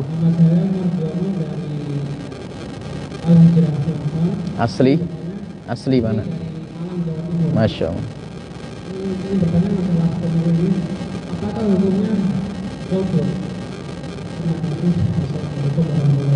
Waalaikumsalam warahmatullahi wabarakatuh. Golput itu berlaku jika memang sudah tidak ada pilihan yang bisa dipilih. Akan tapi jika di dalam ijtihad Anda, di saat komunikasi dengan ulama, guru-guru Anda, kok sampai kepada satu pilihan, maka Anda harus pilih. Tapi kalau memang mentok, Anda tidak mampu, golput berlaku. Tapi golputnya bukan golput ikut-ikutan. Golput hasil buah daripada upaya ijtihad. Nanti kalau memang sudah, golput itu sama kayak orang sakit gak bisa datang lalu gak nyoblos. Cuman orang sakit kan udzur. Udzurnya langsung dipangkas, udzur diberi oleh Allah, gak bisa pergi. Atau dikasih pingsan di hari itu. Kemudian Jika golput itu asalkan buah daripada ijtihad, karena ijtihad itu adalah bertanya kepada gurunya. Tolong bertanya kepada guru, atau informasi positif dari media-media yang baik. Anda dengar, Anda timbang, Anda diskusi sama teman-teman yang baik, bukan teman yang sudah mencaci maki dan mengolok, menghinakan. Anda komunikasi. Kalau sudah sampai kepada tarjih, ada yang menonjol, ya Anda pilih itu. Kalau ternyata tidak, mentok, bingung, Anda sampai menjelang pemilu kok masih bingung, itu sudah datang, berarti belum boleh milih oleh Allah. Tapi yang nggak boleh adalah nggak menghimbau untuk memilih. Kalau harus memilih, kalau memang masih bisa dipilih, itu harus. Selagi masih dipilih, harus dipilih. Karena adalah kalau seandainya baik sama baik, ada yang lebih baik tentunya. Kalau jelek sama yang jelek, ada yang lebih tidak terlalu jelek, kan begitu. Jadi masih ada yang dipilih. Kan bukan jelek sama rata-rata. Anggap saja nilainya jelek, bukan min 5 semuanya, tidak. Atau plus, bukan plus 8 semuanya. Maka disinilah tarjih. Anda bisa mendahulukan yang ada kecenderungan Anda milih. Kalau sudah mentok, golput sah. Karena nggak mungkin dipaksa orang memilih dalam kebingungan. Misalnya apa? Ini kotoran ayam sama kotoran kambing, enakan mana? Pusing Anda. Tapi kalau misalnya ini minyak wangi ini sama minyak wangi mana lebih harum, kan begitu? Tapi kalau urusannya adalah ada yang ya mungkin ya untuk pupuk lebih manfaat ini misalnya, harus ada tarjih. Harus ada tarjih, itu adalah kecenderungan Anda sesuai dari buah ijtihad Anda, usaha Anda, diskusi dengan ulama, tokoh-tokoh yang Anda kenal. Kalau memang sudah ada kecenderungan, Anda pilih. Dan ingat 5 tadi. Yang khususnya yang keempat dan yang kelima, tidak ada kepentingan pribadi dan ngadu kepada Allah setelah Anda pilih, biarpun salah, tidak dosa di hadapan Allah. Insyaallah selesai. Ini gimana Mas Mardiono ya tadi jawaban dari dia semacam memberikan pencerahan untuk semuanya ya, kalaupun ada yang dua yang tidak tahu Allah yang itu ini. Dan mungkin dari yang ini dimana ada silakan. Assalamualaikum warahmatullahi wabarakatuh. Nah, insyaallah Rabuan ya. Saya tanya dia, hukumnya sholat sampai bisa kotor, beroli tapi tidak najis. Baik, termasuk fikih yang pertanyaannya bagaimana sholat dalam keadaan baju beroli, berlumpur, berdaki. Ketahuilah, kita harus mempermudah urusan sholat. Maka orang yang meninggalkan sholat hukumannya besar di hadapan Allah, neraka. Tapi kami yakin bahwa ada hamba-hamba Allah yang tidak sholat itu bukan karena dia ingin masuk neraka. Tapi banyak di antara mereka yang tidak sholat itu karena tidak mengerti kalau sholat itu mudah. Maka kalau ada orang tidak bisa sholat, bukan yang salah dia, yang salah ustadznya, mempersulit urusan sholat. Ini selalu kami hadirkan. Sholat memang sebisa mungkin ada sempurna dengan baju. Sempurna. Baju rapi, pakai sorban, pakai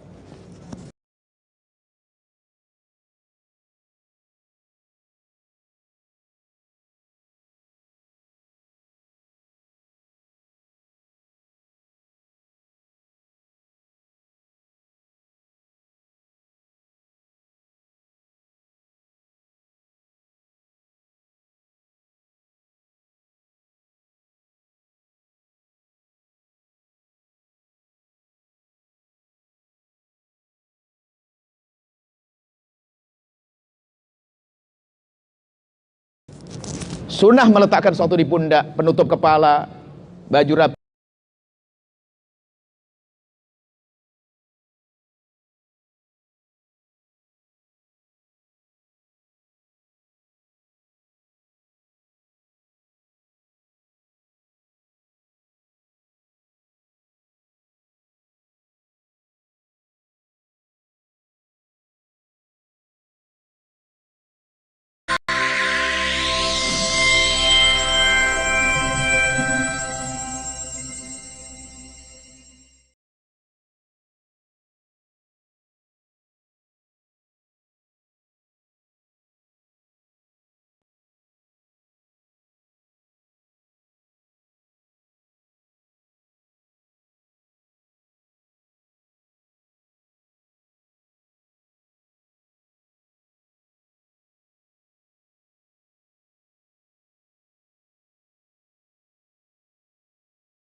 satu pun meninggalkan sholat. Maka termasuk kemudian yang perlu kami hadirkan, mengqashar sholat tadi, mohon maaf. Saya itu lupa, kalau ini banyak pendatang, saya pikir ini orang tinggal di sini semuanya. Maka saya ngomong, gimana sholat yang pertamanya, sempurna atau qashar? Saya pikir Anda itu orang sini semuanya. Tatonya ada yang 5 jam perjalanan, sama dengan saya 5 jam juga. Ya, kalau Anda musafir, Anda dalam bepergian, tujuan Anda melebihi dari 84 kilo, 84 kilo tujuan Anda boleh menjamak dan boleh mengqashar. Mengqashar itu menjadikan zuhur 2 rakaat, asar 2 rakaat. Bahkan dalam madhab kita Imam Syafi'i, mengqashar sholat itu lebih bagus pahalanya. Sudah enak korting 2, pahalanya gede. Jangan ragu yang demikian itu. Jangan sok, saya masih kuat kok, gampang mampir masjid juga gampang. Nah, bukan gitu. Patuh kepada petunjuk itu lebih penting. Jelas ya? Permudah urusan sholat ya. Wallahu alam bisawab. Menur, gimana yang dapatnya di situ? Ya ini jawabannya sudah paham Mas Yudi ya. Jadi yang terpenting apapun yang terjadi dalam diri kita, jangan pernah tinggalkan sholat. Sekarang ini untuk awalnya, Biar adil Mas Yudi ya. awalnya sudah membedakan di belakang. Yang di belakang mana, yang di belakang kakaknya? Ini kita ada Amir, ya. Silakan ya.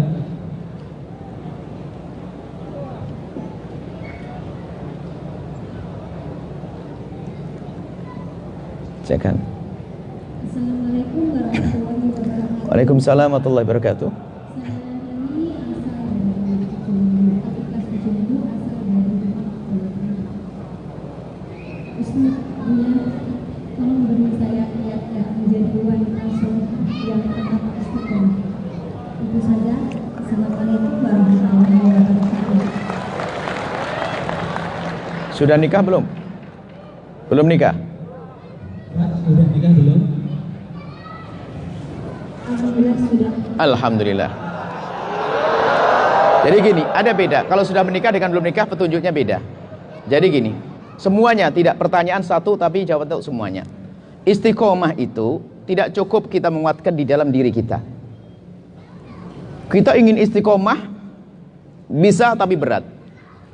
Setelah niat untuk istiqomah, ada yang kedua, kawan. Kalau kawannya juga rajin, ya ke bawah. Makanya tanya, kalau belum nanti cari suami ini. Kalau suaminya diajak bareng-bareng. Kalau punya teman yang istiqomah mudah. Ya kan? Istiqomah. Jadi yang pertama adalah niat di dalam hati kita pengen istiqomah. Yang kedua cari kawan. Dan niat istiqomah sini membangun keyakinan. Kita bahas niatnya istiqomah. Jadi istiqomah itu adalah malam tadi ngasih, besok ngasih enggak kira-kira? Tetap ngasih. Kenapa kok putus? Imannya yang kropos, kurang yakin. Kan dari mana? Busan. Dari Busan ke sini kalau sendirian berat. Tapi kalau rombongan rame-rame jadi indah. Seperti itulah. Jadi kawan yang kedua. Kemudian yang ketiga apa? Minta kepada Allah. Jangan mengandalkan kehebatan dirimu. Minta, ya Allah berikan kepada kau istiqomahan, keistiqomahan. Kalau sudah seperti itu aman nanti insyaallah. Apa yang pertama? Kuatkan niat, yakin kepada Allah. Yang kedua kawan. Yang masih jomblo jangan asal pasangan, cari pasangan yang bisa mendukung. Maka tak tanya tadi sudah menikah atau belum. Kalau sudah menikah sudah enak, punya kawan, punya teman untuk bangun malam. Diajak, yang punya istri ajak bangun malam, yang punya suami ajak bangun malam. Nabi ahli ibadah, istri yang diajak bangun malam, dipercikkan di wajahnya air. Cuman kalau zaman sekarang, kalau ingin mercikkan wajah ke istri, janjian dulu ya. Nanti dilempar piring dirimu. Maksudnya janjian dulu, mak, yang kalau manggilnya gimana manggil istri? Mama, Pak. Kayak neng gitu loh, tetap jadi. Biarpun sudah kakek-kakek tetap neng. Itu loh. Aa gitu ya. Kemarin nasihati ibu-ibu manggil suaminya kok akung. Ya. Nggak enak banget ya. Indah. Jadi ada janjian. Kebaikan itu dimulai dengan baik. Sama seorang suami kalau bangun dengan istri, kasih mukadimah yang baik dulu. Mungkin mohon maaf ya, membangunkannya adalah dengan cara yang indah, dikecup keningnya atau apa. Kalau istri yang soleh, bangunkan suamimu, gigit kupingnya pelan-pelan. Bangun, tahajud. Apa itu? Tahajud. Kaget orang. Dengan keindahan, semuanya akan menjadi baik insyaallah. Wallahu a'lam bishawab. Terima kasih Bu Yaya atas jawabannya. Tutup aja. Gimana, Mbak? Masya Allah. Ditutup aja. Iya, terima kasih. Untuk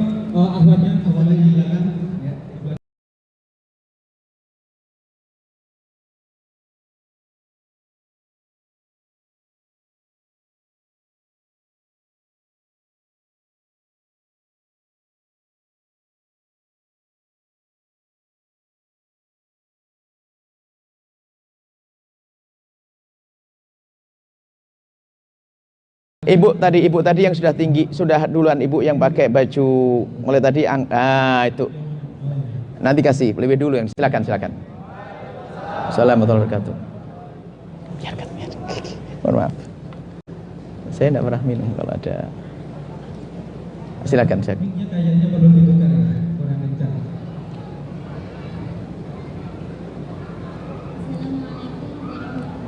Waalaikumsalam warahmatullahi wabarakatuh.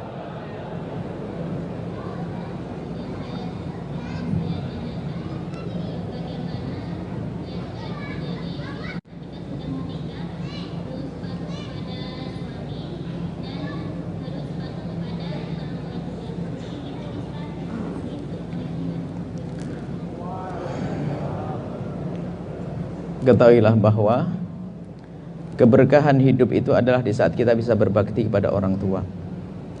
Jika ada seorang anak kok durhaka kepada orang tua, maka tidak akan ada yang bisa menolongnya. Sampai diisyaratkan oleh para ulama, banyak problem yang dirasakan oleh manusia ini ternyata kembalinya kepada orang tua. Ada orang hidupnya tidak tenang, bermasalah, kembali kepada orang tua. Maka hati-hati urusan orang tua. Jangan berani mengangkat suara di hadapan orang tua, jangan berbohong dengan orang tua, jangan nyakiti orang tua, durhaka kepada orang tua, hukumannya akan diberikan oleh Allah di dunia sebelum di akhirat. Biarpun dia dinikahi oleh orang kaya raya, tetap nyungsep sengsara dia. Kenapa? Lihat, durhaka kepada orang tua sangat besar. Wa qad rabbuka alla ta'budu illa iyyahu wa bil walidaini ihsana. Ibadah kepada Allah nomor satu, kemudian yang kedua adalah berbakti pada orang tua. Durhaka pada orang tua biasanya sebabnya karena pernikahan. Gara-gara nikah berubah dengan orang tua. Awas, hati-hati. Dan kamu, wahai adik-adikku yang solehah, jangan mau menikah dengan seorang laki-laki yang tidak disetujui oleh orang tuanya. Dan kamu, wahai adik laki-lakiku, jangan mau menikah dengan seorang wanita yang ternyata pernikahannya melanggar orang tuanya. Nggak akan membawa berkah pada akhirnya. Kecuali orang tua yang adil, memang tidak menikahkan tanpa alasan. Adil itu seorang tua menemukan anaknya sudah dapat pasangan yang selayaknya, lalu dihindari, lalu tidak mau menikahkan, itu orang tua yang dosa. Tapi kalau selagi orang tua masih mendidik, mengatur, kalau kita durhaka kepada orang tua, dosa sangat besar sekali dan tidak ada yang bisa menolong, hukumannya akan berikan di dunia. Maka kadang ada rumah tangga cekcok terus, harus dikembalikan ke belakang. Bagaimana kau dengan bapak ibumu? Nah, ini hati-hati. Fahami makna ini, nanti secara otomatis kita akan bisa berbakti pada orang tua. Hukumannya besar. Kadang kita berani mengangkat suara. Durhaka itu halus. Seperti hanya berbakti juga halus. Kalau sudah bicara berbakti pada orang tua, saya buatkan contoh suatu ketika ada anak masalahin, saya jawabnya panjang biar terasa.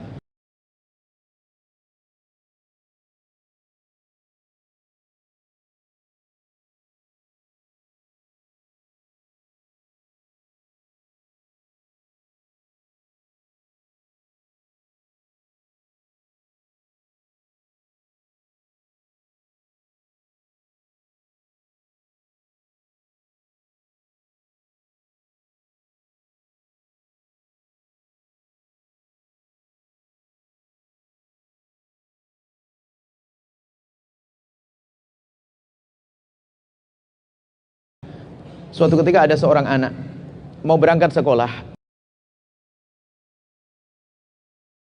makan enak begitu, tiba diamperin sama temannya. Ayo berangkat sekolah, sudah kesiangan, telat nanti.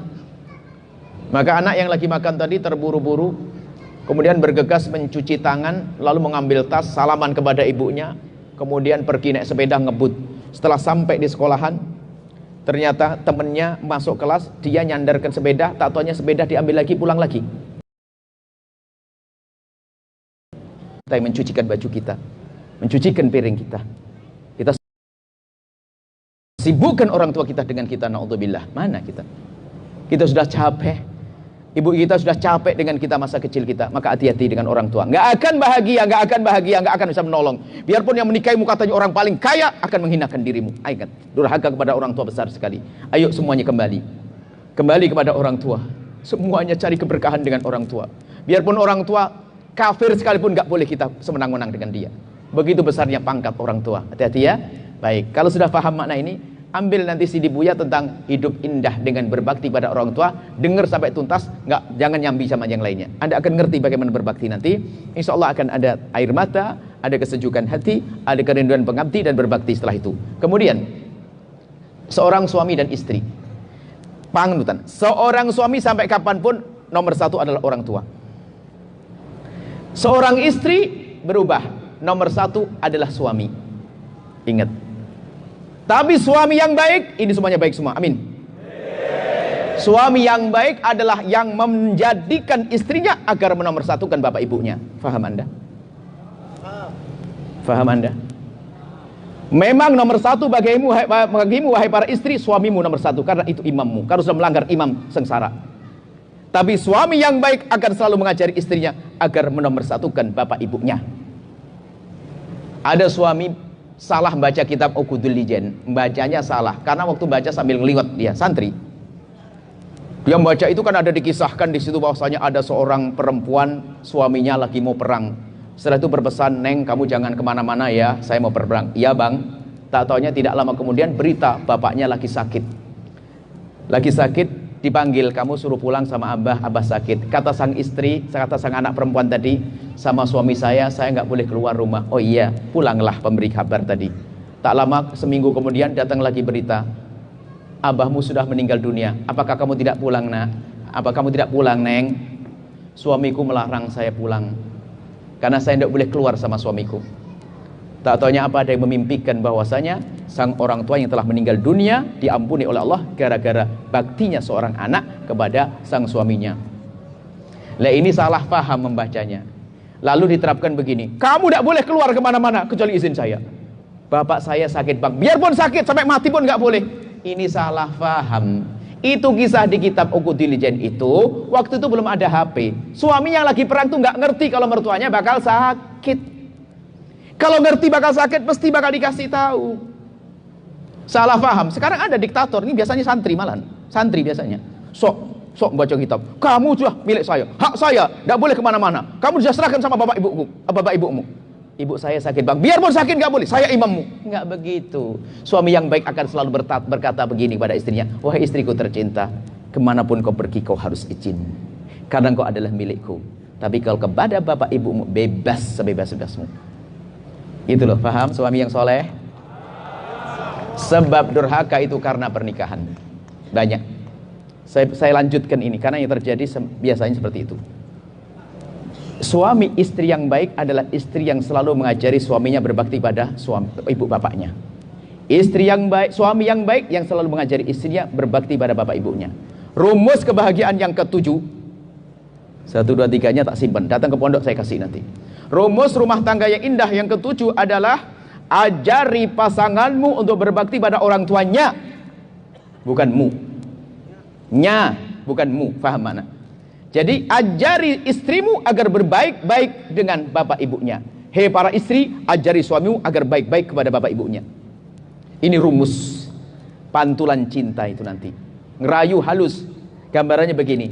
Coba suami istri pergi ke supermarket belanja. Tak taunya apa, istrinya itu selalu nambah tambahan. Sampai suaminya bilang, "Neng, untuk apa sih?" "Sudahlah bang." Nambah lagi, "Neng, untuk apa sih?" "Sudahlah bang." Sampai di rumah tak taunya istrinya sibuk bungkusin sesuatu. Setelah bungkusin begitu, "Mau dibawa kemana, Neng?" "Mau dikirim." "Kirim siapa?" "Ibu." "Ibu siapa?" "Ibu akan meninggal." "Ibunya abang dong, ibu kita." Ya Allah, jatuh cinta yang kesekian kalinya. Rupanya istrinya mikirin suami, ibunya suami. Sama, suami juga begitu. Tak taunya belanja juga begitu selalu, apa pinggirin. "Untuk apa bang?" "Sudahlah." "Kok disimpan?" "Biarin." Setelah seminggu simpan lagi, baru sudah banyak, satu kardus besar dikirim. "Abang mau dikirim kemana bang?" "Kirim ke ibu." "Ibu siapa?" "Ibu kita di desa." "Ibu kita?" "Ibunya abang kan sudah meninggal." "Ibumu sayang," sambil dipeluk. Wah, jatuh cinta habis tuh. Makanya ngerayu tuh jangan bahasa yang macam-macam, perhatikanlah. Gini rumusnya. Sayangilah orang yang disayangi oleh pasanganmu, maka dia akan semakin sayang kepadamu. Kenapa saya panjangkan ini? Banyak kasus rumah tangga kurang ajar sama orang tuanya gara-gara pasangannya. Contoh, ada seorang istri ngadep kepada saya, lalu bercerita begini, "Buya, alhamdulillah saya sudah diangkat jadi PNS. Saya tidak tahu judulnya apa, kok tiba-tiba ngomong begitu. Terus, ya saya sudah punya penghasilan sendiri. Selama ini kan saya dikasih sama suami. Kemudian saya nabung-nabung. Bagus. Buya, saya mau tanya, gimana hukumnya saya sebagai istri saya memberikan uang kepada ibu saya. Ibu saya kan janda, tanpa sepengetahuan suami saya. Anda ngirim ibu tanpa sepengetahuan suami. Saya tanya, ini duitnya siapa, Bu? Duit saya sendiri. Kalau duit Anda sendiri, Anda boleh memberikan ke siapa saja, orang di pinggir jalan atau mana saja. Tapi kalau duit suami, haram Anda keluarkan untuk siapapun. Bukan, Bu, ya duit saya. Iya, kalau duitmu boleh, nggak ada masalah. Alhamdulillah, dia ngomong begitu. Cuman saya bukan sekedar mengajar fikih, ada pendidikan di sini. Saya bertanya, Bu, mau tanya saya, apa Bu ya? Memangnya kenapa kalau kamu bantu ibumu ketahuan suamimu? Contohnya dia sambil ngangkat, sambil tarik nafas. Buya, pernah ketahuan sekali suami saya marah-marah. Dalam hati saya, suamimu itu iblis. Nggak ada iblis di sini, maka saya berani ngomong begitu. Ini orang soleh semuanya. Suamimu itu adalah modelnya manusia setan, ngajari istrinya kurang ajar sama ibunya. Maka jadilah suami yang baik. Insya Allah baik. Makanya saya kok berani. Kalau iblis saya berani ngomong. Karena ini bukan iblis semuanya ini. Makanya saya enak ngomong. Jadi suami yang melarang istrinya baik-baik sama ibunya adalah iblis ya. Ngajari jahat dia, nggak nanamkan kecintaan. Saya nasihati nggak begitu, harus suami dibawa kepada yang baik. Ada lagi pertanyaan kasus serupa. Seorang laki-laki sudah sukses, dia adalah pengusaha AC atau apa gitu, dia wasit. Biasanya datang sama istrinya, saya nggak ngerti kasus permasalahan. Biasanya orang datang begitu, kita nggak begitu perhatian. Tiba-tiba datang dia sama anak kecilnya, duduk ngobrol, mau tanya Bu ya, boleh? Tanya apa? Saya itu alhamdulillah usaha sudah berhasil. Saya itu orang desa aslinya Bu ya. Dulu abah saya masih hidup, rumah saya tulang punggung yang jadi yang ngurusi semuanya adalah bapak saya. Abah saya sudah meninggal dunia dan ibu saya punya anak perempuan terakhir, adik saya. Masih sekolah SMP, SD sampai SMP. Terus gimana Buya? Buya kan selalu ngajari harus kompak, suami istri kompak. Rupanya dia dengar ceramah kita. Saya kepikiran terus masalah itu. Kepikiran kenapa? Buya, gimana hukumnya kalau saya bantu ibu dan adik saya tanpa sepengetahuan istri saya? Saya tanya, itu duit siapa Pak? Duit saya sendiri. Benar, satu. Yang kedua, istrimu sudah kau kasih nafkah? Sudah. Kau kasih apa? Ya cukup di rumah Buya, ada kulkas, ada mobil, ada... Ya sudah, kalau memang seperti itu boleh. Jangan sampai istrimu gak kau kasih nafkah, kamu ngasih duit ke orang. Enggak, sudah Buya. Oh, kalau memang seperti itu, istrimu sudah kau cukupi, kemudian kau membantu yang lainnya, apalagi ibumu, sangat boleh. Tapi kan saya tidak ngomong kepada istri saya. Enggak apa-apa. Alhamdulillah, jadi saya enggak dosa. Tapi enggak kompak. Ntar dulu, saya mau tanya. Enggak kompak katanya.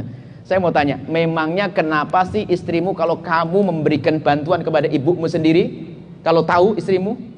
Dia sambil tarik nafas berkata, oh ya, pernah ketahuan sekali cemberutnya sebulan. Waduh, itu adalah iblis pakai kerudung juga. Nggak ada di sini iblis ya? Nggak ada. Malah dukung kalau suaminya berbuat baik pada ibunya, berarti Anda punya suami ahli surga. Kalau Anda punya suami kok baik sama ibunya, ahli surga. Kalau Anda punya istri tak taunya baik sama ibunya, berarti dia istri yang bisa berbakti. Paham makna berbakti? Saya panjangkan begini, sebab banyak kejadian-kejadian ternyata seorang suami melarang istrinya berbuat baik kepada bapak ibunya. Kalau Anda punya istri nggak baik sama bapak ibunya, Anda punya istri ahli neraka. Kalau Anda punya suami durhaka sama bapak ibunya, Anda punya keluarga tidak berkah, rugi. Selesai insya Allah, indah semuanya, beres. Yang belakang tadi sudah terlanjur berdiri, kasihan. Maaf ya, satu ini banyak. Satu selagi ya. Kalau nggak jadi nggak apa-apa. Loh, belakang itu, bukan itu. Ya sudah. Yang belakang saya nih, mulai tadi berdiri yang belakang supaya adil. Assalamualaikum warahmatullahi wabarakatuh. Assalamualaikum warahmatullahi wabarakatuh.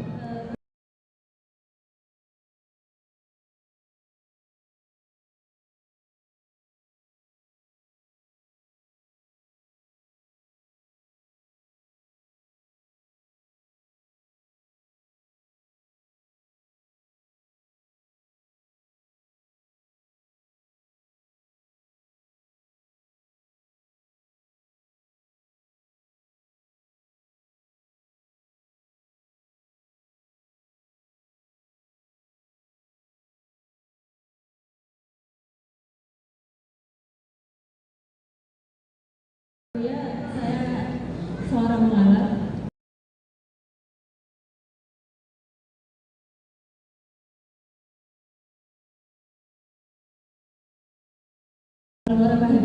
Subhanallah. Saya Subhanallah. saat ini keluarga saya punya mata akui kalau saya ini marah. Ah, Masya Allah.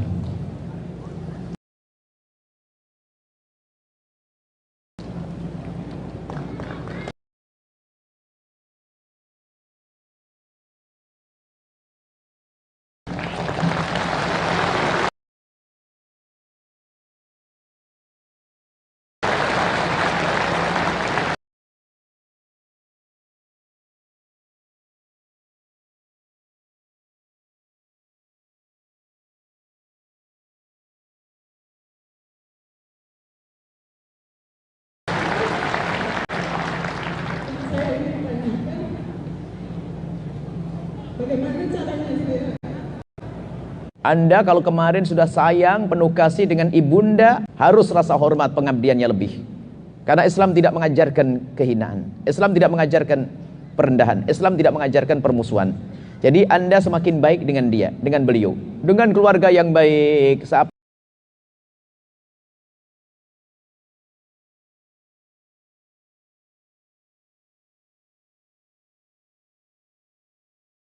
Dengan baik, tunjukkan akhlak mulia karena Allah, maka menjadi sebab mereka mendapatkan hidayah. Kemudian selanjutnya yang ketiga, ini yang kedua, Anda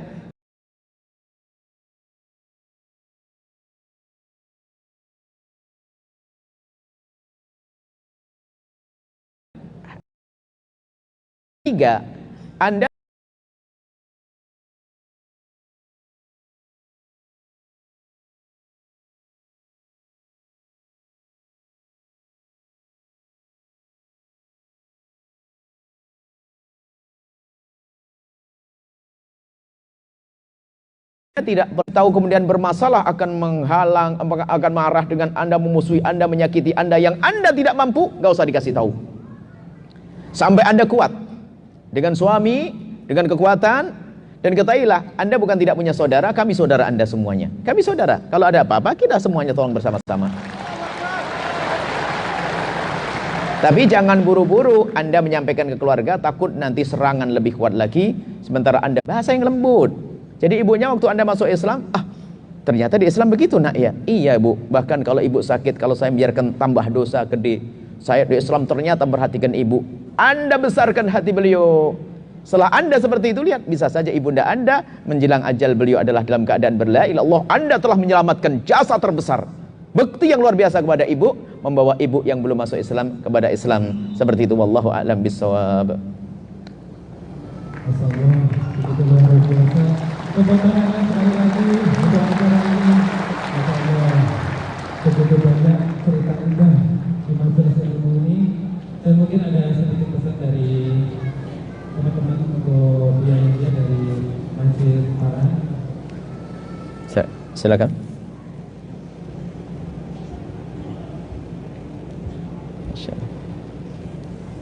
Soalnya kan ada gerakan 100 Iya, mana? untuk berdiri. Boleh. Nanti dia apa namanya untuk yang ikut gerakan 100 ribuan Untuk pembangunan. berdiri, nanti diiringi sholawat di belakang. Semuanya berdiri. Yang ikut gerakan itu aja. Jadi tidak memaksa untuk bangun masjid tadi. Begitu cara. Nanti ada yang berdiri kepaksa. Setelah berdiri dicatat. Enggak, langsung ngirim kita. Udah mereka menerima. Kalau tidak langsung berdiri, kita tidak pakai berdiri, so mereka tidak masuk wilayah bohong. Kalau sudah terlanjur berdiri, tidak bohong dia nanti. Tidak, kalau sudah terlanjur berdiri karena nggak enak, kemudian tidak jadi ngirim, bohong dia. Karena kita tidak boleh melakukan orang berdosa. Cukup mengatakan sanggup, angkat tangan begitu saja atau bagaimana? Mana kertasnya tadi? Tulisannya tadi mana sih? Tulisannya tadi ada kart bacaannya tadi, saya tidak bisa baca. Mana kertasnya tadi? Ada pintu surga dibuka lagi, pintu kemuliaan untuk meluncur, melambung tinggi dalam kemuliaan. Rupanya ada program lagi, subhanallah. Jadi gini, saya ingat guru saya, perbanyaklah program. Setiap program dalam bahasa guru kami. Kalau berdakwah kamu buat jaring sebanyak-banyaknya. Makanya Al-Bahjah buat stasiun radio, ada televisi, ada pondok, ada sekolah, ada bisnis, PMT, macam-macam. Jadi setiap jaring itu saya tebar, ada aja pejuangnya. Makanya tidak apa-apa di sini buat program yang macam-macam. Tentu ada pejuangnya. Berjuang yakin ada pejuangnya. Maka ini adalah rupanya ada program baru, program 100.000 won bangun Masjid Darussalam Baran. Lihat, tadi kan sudah bersedekah, beres. Coba, biarpun hari ini kasihkan 10 program pasti keluar, ada pejuangnya. Kenapa? Begitulah Allah menggugah hati hamba Allah. Tadi kan sudah bersedekah semuanya untuk tadi itu, untuk pembelian tanah. Sekarang ada program lagi, yakin pasti ada.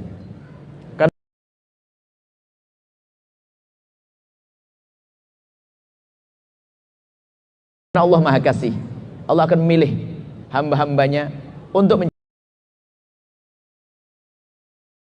menjadi hamba-hamba terkasihnya. Maka kami harap mungkin bismillah angkat tangan, seberapapun yang angkat tangan aja, bismillah niat ikrar saya akan, biarpun hanya 1 atau 2 atau 100 won, biar cepat beres. 100 won atau 50 won atau 10 won.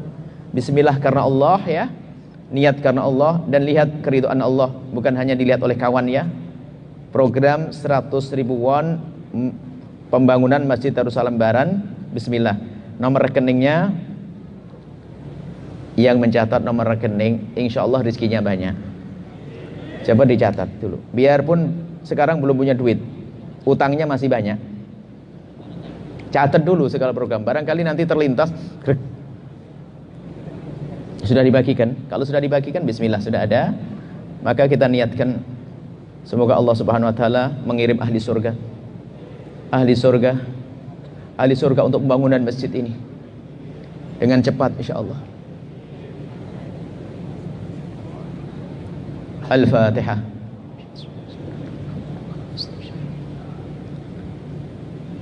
Bismillah. Bisa begini angkat tangan insyaallah. Bismillah karena Allah. Bismillah, saya tidak lihat, Allah yang lihat. Semangat, bismillah. Siap ya? Bangun masjid. Bangun masjid sepeser seberapapun yang Anda berikan, niatkan. Karena Allah, sambung. Baik, selesai. Baik, Buya juga menawarkan program tapi di hari ini. Nomor nanti, Al-Bahjah.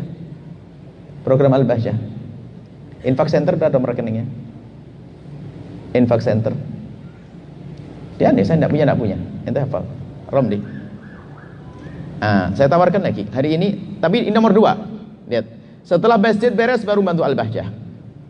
Ya. Saya tidak ingin Al-Bahjah mendesak. Al-Bahjah, alhamdulillah, Al-Bahjah didoain orang banyak, nanti insya Allah banyak yang berjuang. Sebab kalau kita ketemu ulama, ketemu habaib, minta ya Allah kirimkan ahli surga ke Al-Bahjah, ada aja. Nanti Anda jadi ahli surga di masjid ini dulu. Cuman saya perlu sampaikan, ya kalau ada lebih dan sebagainya mungkin bisa disampaikan di rekening Al-Bahjah. Mana? Kosong. Bismillah. 7 mudah dia 204 292 7 204 292 atas nama Yayasan Al-Bahjah Bank Syariah Mandiri. Kapan Anda mengirim ke sana? Kalau saat Anda sudah mengirimkan kemana tadi nomor 1? Masjid Darussalam. Babussalam atau Darussalam? Darussalam. Kalau sudah ada mengirim ke sana, Anda lega, tak taunya apa, rezeki Anda semakin banyak, boleh kirim ke pondok. Dan ini untuk pengembangan pondok pesantren di mana-mana. Al-Bahjah ada di mana-mana, stasiun radio ada di mana-mana. Insya Allah Anda bergabung di sana. Tapi ingat, setelah ngurusi masjid ini prioritasnya. Karena pengen di sini berkembang dakwah. Dan kami pun sudah berkomunikasi dengan beliau-beliau. Kami akan insya Allah ya bantu-bantulah kirim-kirim ustadz-ustadz. Kita punya metode ada 4. Jadi seperti Anda ini tidak usah macam-macam belajarnya. Saya tawarkan pendidikan yang mudah. Anda tidak usah macam-macam belajarnya. 1, belajar Quran. Kita punya metode tasihih Quran gampang. Di saat Anda masya Allah nanti sudah sepuh, panjang umur, amin. Rizki banyak, cucu banyak. Tinggal baca Al-Quran. Sudah bisa baca Al-Quran. Nunggu malaikat Israel baca Al-Quran, masya Allah. Kemudian yang kedua, fikih praktis. Bagaimana Anda wudhu, sholat yang benar dengan mudah dan beberapa pertemuan saja. Seperti ini kelas kita buat di Hongkong juga. Dan ini akan kita tawarkan di kampus-kampus di Indonesia. Memang untuk orang sibuk yang tidak sempat belajar di pesantren, fikih praktis. Yang ketiga adalah akidah praktis, hanya perlu 20 pertemuan saja. Kalau 20 minggu sudah tuntas. Kemudian setelah itu akhlak. Akhlak itu kayak tadi itu, ngerasakan bagaimana hubungan kita dengan orang tua, dengan saudara, suami istri. Akhlak bukan teori. Bukan hukum berbakti pada orang tua gimana wajib tapi nyelkit sama orang tua, enggak. Jadi harus keindahan rumah tangga, itu nanti akhlak. Itu ada 4 kurikulum bagi Anda orang-orang sibuk. Insya Allah Allah mudahkan dunia Anda. Dunianya mudah, amin. Tapi harus ambil 4 ini agar akhirat selamat. Baca Al-Quran, kita punya metode khusus baca Al-Quran. Fikih praktis ada. Kalau ada waktu saya kasih contoh fikih mudah itu kayak apa. Akidah praktis, akhlak. Ini saja. Cukup insya Allah.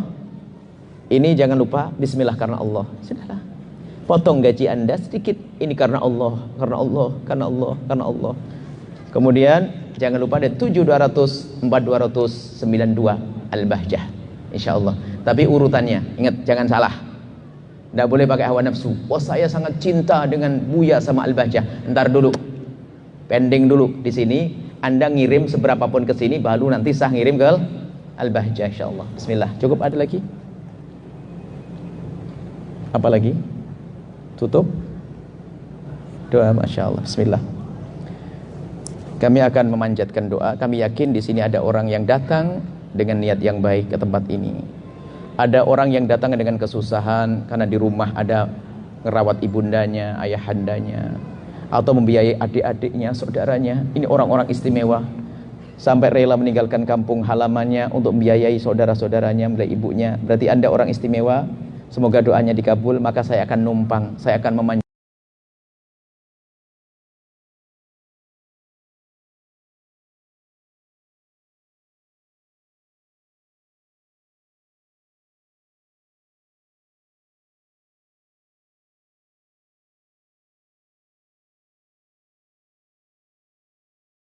memanjatkan doa. Memanjatkan doa, Anda amini yang serius. Anda amin yang serius agar saya dapat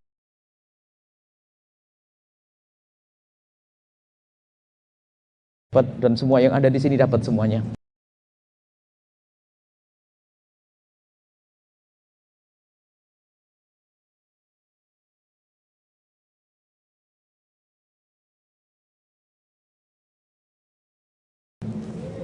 Bismillahirrahmanirrahim. Alhamdulillahirabbil alamin. Allahumma shalli ala sayyidina Muhammad wa ala sayyidina Muhammad.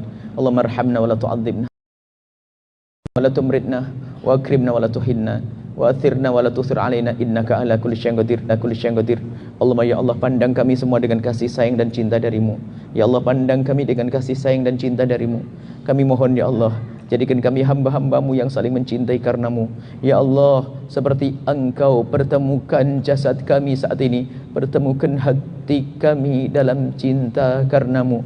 Dan kami mohon ya Allah, seperti Engkau pertemukan kami saat ini di dunia, jika kami mendengki kepada seseorang karena keberhasilannya, kami mohon tambahkan keberhasilannya ya Allah, dan hilangkan kedengkian di hati kami. Dan kami mohon ya Allah, jika ada orang mendengki kami karena keberhasilan kami mohon berikan kepada mereka seperti yang Kau berikan kepada kami, dan hilangkan kedengkiannya. Dan kami mohon ya Allah, wujudkan keindahan dalam rumah tangga kami, suami istri yang saling mencintai karenamu, dengan anak yang soleh solehah, yang dibanggakan oleh kekasihmu Nabi Muhammad. Yang belum menikah, jaga kehormatan kemuliaan mereka ya Allah. Mudahkan kelak ya Allah, mudahkan mereka untuk mendapatkan pasangan orang-orang mulia yang Kau muliakan, yang menjadi sebab mereka mulia di dunia dan di akhirat. Kami mohon ya Allah, ya Allah, mereka saat ini meninggalkan kampung halaman mereka untuk ya Allah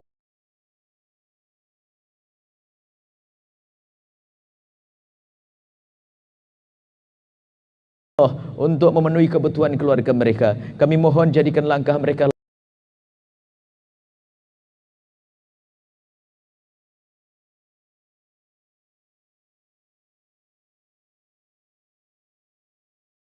langkah yang Kau ridhai ya Allah. Jadikan langkah mereka langkah yang Kau ridhai. Maka kami mohon jaga iman mereka di negeri ini ya Allah, jaga akidah mereka ya Allah. Dan kami mohon berikan kepada mereka rezeki yang halal penuh berkah yang mencukupi ya Allah. Dan kami mohon kembalikan mereka ke negeri masing-masing, ke kampung halaman masing-masing dengan keridhaan-Mu ya Allah. Kembalikan mereka ya Allah dengan cinta kepada keluarga mereka. Kembalikan mereka ya Allah dengan kerinduan kepada mereka, keluarga mereka. Kembalikan mereka ke keluarga mereka ya Allah dengan kecukupan ya Allah, dengan akhlak ya Allah, dengan iman ya Allah. Jangan sampai ada yang rusak setelah pulang dari tempat ini ya Allah. Kami tidak rela ya Allah mereka berkumpul di tempat ini karena mereka telah Kau pilih, maka sempurnakan pilihan ini ya Allah. Kami mohon sempurnakan pilihan ini. Jika ada di antara mereka ada hamba-Mu yang sering melakukan dosa ya Allah, akan tapi hari ini telah Kau giring mereka di tempat mulia ini, kami mohon ampuni dosa mereka ya Allah. Sebesar apapun dosa itu sebesar apapun dosa itu ya Allah, pengampunan-Mu lebih agung dari dosa itu ya Allah. Kami mohon ya Allah, jauhkan kami ya Allah dari minuman keras. Jauhkan kami dari meninggalkan solat. Jauhkan kami dari berjudi ya Allah. Jika ada di antara kami yang hadir ada hamba-Mu yang pernah melakukan kesalahan dosa itu, kami mohon ya Allah, ampuni mereka. Yang sering meninggalkan solat, jadikan setelah ini ahli solat. Yang pernah mabuk, hentikan ya Allah. Bencikan kepada minuman keras. Dan kami mohon ya Allah, jauhkan kami dari zina. Jauhkan kami dari zina yang hina dan Kau hinakan itu ya Allah. Jauhkan kami dari zina dan mukaddimah zina ya Allah. Maka kami mohon ya Allah, jika ada di antara kami ini ada hamba-Mu yang pernah terpeleset dalam hina dan busuknya zina, kami mohon ya Allah, wahai Zat yang Maha Kasih, pandang mereka dengan kasih sayang-Mu. Hentikan dari kehinaan zina itu ya Allah. Hentikan dari kehinaan zina ya Allah. Ampuni ya Allah dosa mereka ya Allah. Dan berikan kesadaran, bencikan kepada zina. Dan tutup aib mereka di dunia ya Allah, sehingga di dunia tidak terhinakan ya Allah. Dan tutup aib mereka di akhirat, sehingga di akhirat tidak Kau hukum lagi ya Allah. Ya Allah, Engkau Maha Tahu ya Allah. Jaga kami, jauhkan kami. Keluarga kami yang di rumah, jauhkan dari zina ya Allah. Anak-anak kami jauhkan dari zina. Zaman rusak, pembangkit syahwat ada di mana-mana, internet, televisi, HP ya Allah. Tapi jika Engkau telah menjaga anak-anak kami, keluarga kami, tidak ada satu pun yang akan terjerumus ya Allah. Bencikan kepada zina yang busuk dan hina itu ya Allah. Ya Allah, buka pintu halal untuk kami. Buka pintu halal untuk kami. Cukupkan kami dengan yang halal dari-Mu ya Allah. Cukupkan kami ya Allah dengan yang halal dari-Mu ya Allah. Cukupkan kami dengan yang halal dari-Mu ya Allah. Dan kami mohon ampuni orang tua kami dan guru kami ya Allah. Berikan kasih sayang-Mu kepada mereka semua ya Allah. Saudara-saudara kami jaga mereka, anak-anak kami jaga mereka, semua yang belajar bersama kami jaga mereka. Berikan kepada mereka ilmu yang manfaat, segala kebaikan di dunia dan di akhirat. Dan kami mohon ya Allah, jauhkan kami dari perselisihan ya Allah. Jauhkan kami dari persengketaan dan permusuhan ya Allah. Kami mohon ya Allah, pilihkan untuk kami pemimpin yang tulus untuk negeri kami ya Allah, yang kenal kekasih-Mu Nabi Muhammad. Dan jauhkan kami dari pertikaian permusuhan karena pemilihan presiden saat ini ya Allah. Kami sudah mendengar dan kami merasakan ada permusuhan di sana ya Allah. Ada kebencian yang tersebar di sana. Kami mohon ya Allah, jauhkan kami dari benci itu ya Allah. Jauhkan kami dari permusuhan itu ya Allah. Engkau lah yang bisa menjaga hati kami ya Allah.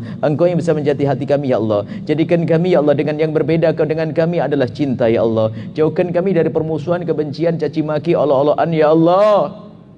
Ya Allah, jika ada di antara kami ya Allah yang punya kebiasaan di hari kemarin dengan lesan yang kotor, mencaci, mengolok ya Allah, atau sering mengetik di WA atau yang lainnya kalimat yang kotor, karena ini semua kami mohon saat ini ampuni mereka. Hentikan dari kehinaan itu ya Allah. Hentikan dari kehinaan itu ya Allah. Jadikan kami juru damai di negeri ini ya Allah. Jadikan kami pejuang kemuliaan di negeri ini ya Allah. Dan kami mohon ya Allah, ampuni segala dosa kami. Yang sempit rezeki, lapangkan dengan rezeki yang halal penuh berkah. Yang sakit sembuhkan. Yang punya hutang mudahkan kami dalam bayar hutang-hutang kami. Dan mereka yang telah masuk agama kekasih-Mu Nabi Muhammad, yang baru masuk Islam, kaum mu'allaf itu, jaga dan berikan kekuatan kepada mereka semua ya Allah. Yang sakit sembuhkan, yang punya hutang mudahkan kami dalam bayar hutang-hutang kami. Dan kami mohon jadikan kekayaan kami benar-benar di hati kami, maka jauhkan kami dari sombong. Dan kami mohon saat mereka kembali ke negeri mereka, jaga hati mereka ya Allah. Jauhkan dari sifat sombong, jauhkan mereka dari berbangga kepada dunia, dan jadikan apa yang mereka bawa menjadi bekal yang cukup untuk di dunia dan di akhirat mereka. Dan kami mohon mohon ya Allah, panjangkan umur kami dalam ketaatan serta sehat walafiat. Dan kami mohon ya Allah, jadikan kami hamba yang saling mencintai karenamu. Jangan ada benci di antara kami ya Allah. Kami ingin di saat menatap mereka, melihat mereka adalah karena rindu dan cinta, sehingga akan kami rasakan indah dalam perkumpulan, sehingga di saat kami berpisah pun ingin berjumpa kembali ya Allah. Jangan tanamkan kebencian di hati kami ya Allah. Ya Allah, ya Allah, kami tidak ingin capek dengan benci dan dengki ya Allah. Kami ingin senang di saat sahabat kami senang. Kami ingin bahagia di saat sahabat kami bahagia. Jangan sampai kami sakit di saat sahabat kami berbahagia. Kami mohon ya Allah, ampuni dosa kami. Jangan cabut nyawa kami sebelum kau ampuni dosa kami ya Allah. Dan jadikan ini pertemuan yang kau ridhoi ya Allah. Setelah kau kumpulkan kami, pertemukan seperti jangan pisahkan ya Allah. Jadikan kami selalu mudah berkomunikasi untuk kemuliaan. Tidak ada satu pun yang keluar dari perkumpulan mulia ini ya Allah. Dan berikan kepada semua yang telah berjuang memperjuangkan perkumpulan ini, berikan kepada mereka ketulusan dan keikhlasan. Kembalikan kepada mereka dengan segala kebaikan di dunia dan di akhirat. Yang memperjuangkan perkumpulan ini ya Allah, berikan segala kebaikan di dunia dan di akhirat. Dan kirimkan ke perkumpulan ini orang tulus dan ikhlas ahli surgamu yang bisa memperjuangkan perkumpulan kemuliaan ini ya Allah. Dan jadikan kami bersama mereka, jangan tinggalkan kami ya Allah. Jaga kami semua ya Allah. Jauhkan kami dari riya, jauhkan kami dari dengki, jadikan kami dari sombong, jauhkan kami dari ujub. Kami ingin ikhlas ya Allah. Hanya Engkau yang bisa menjaga hati kami, maka kami serahkan kepadamu. Berikan kepada kami husnul khotimah, husnul khotimah, mati dalam keadaan iman. Dan kami mohon ya Allah, jadikan ucapan kami di akhir hayat kami kelak, saat Kau hendak mencabut nyawa kami ingin saat itu ya Allah, hati dan lidah kami mampu mengucapkan kalimat agung dan mulia, la ilaha illallah Muhammadur Rasulullah, la ilaha illallah Muhammadur Rasulullah, la ilaha illallah Muhammadur Rasulullah sallallahu alaihi wasallam. Rabbana atina fid dunya hasanah wa fil akhirati hasanah wa qina adzabannar. Wa sallallahu ala sayyidina Muhammadin wa ala alihi wasallam. Walhamdulillahirabbil alamin. Al-Fatihah.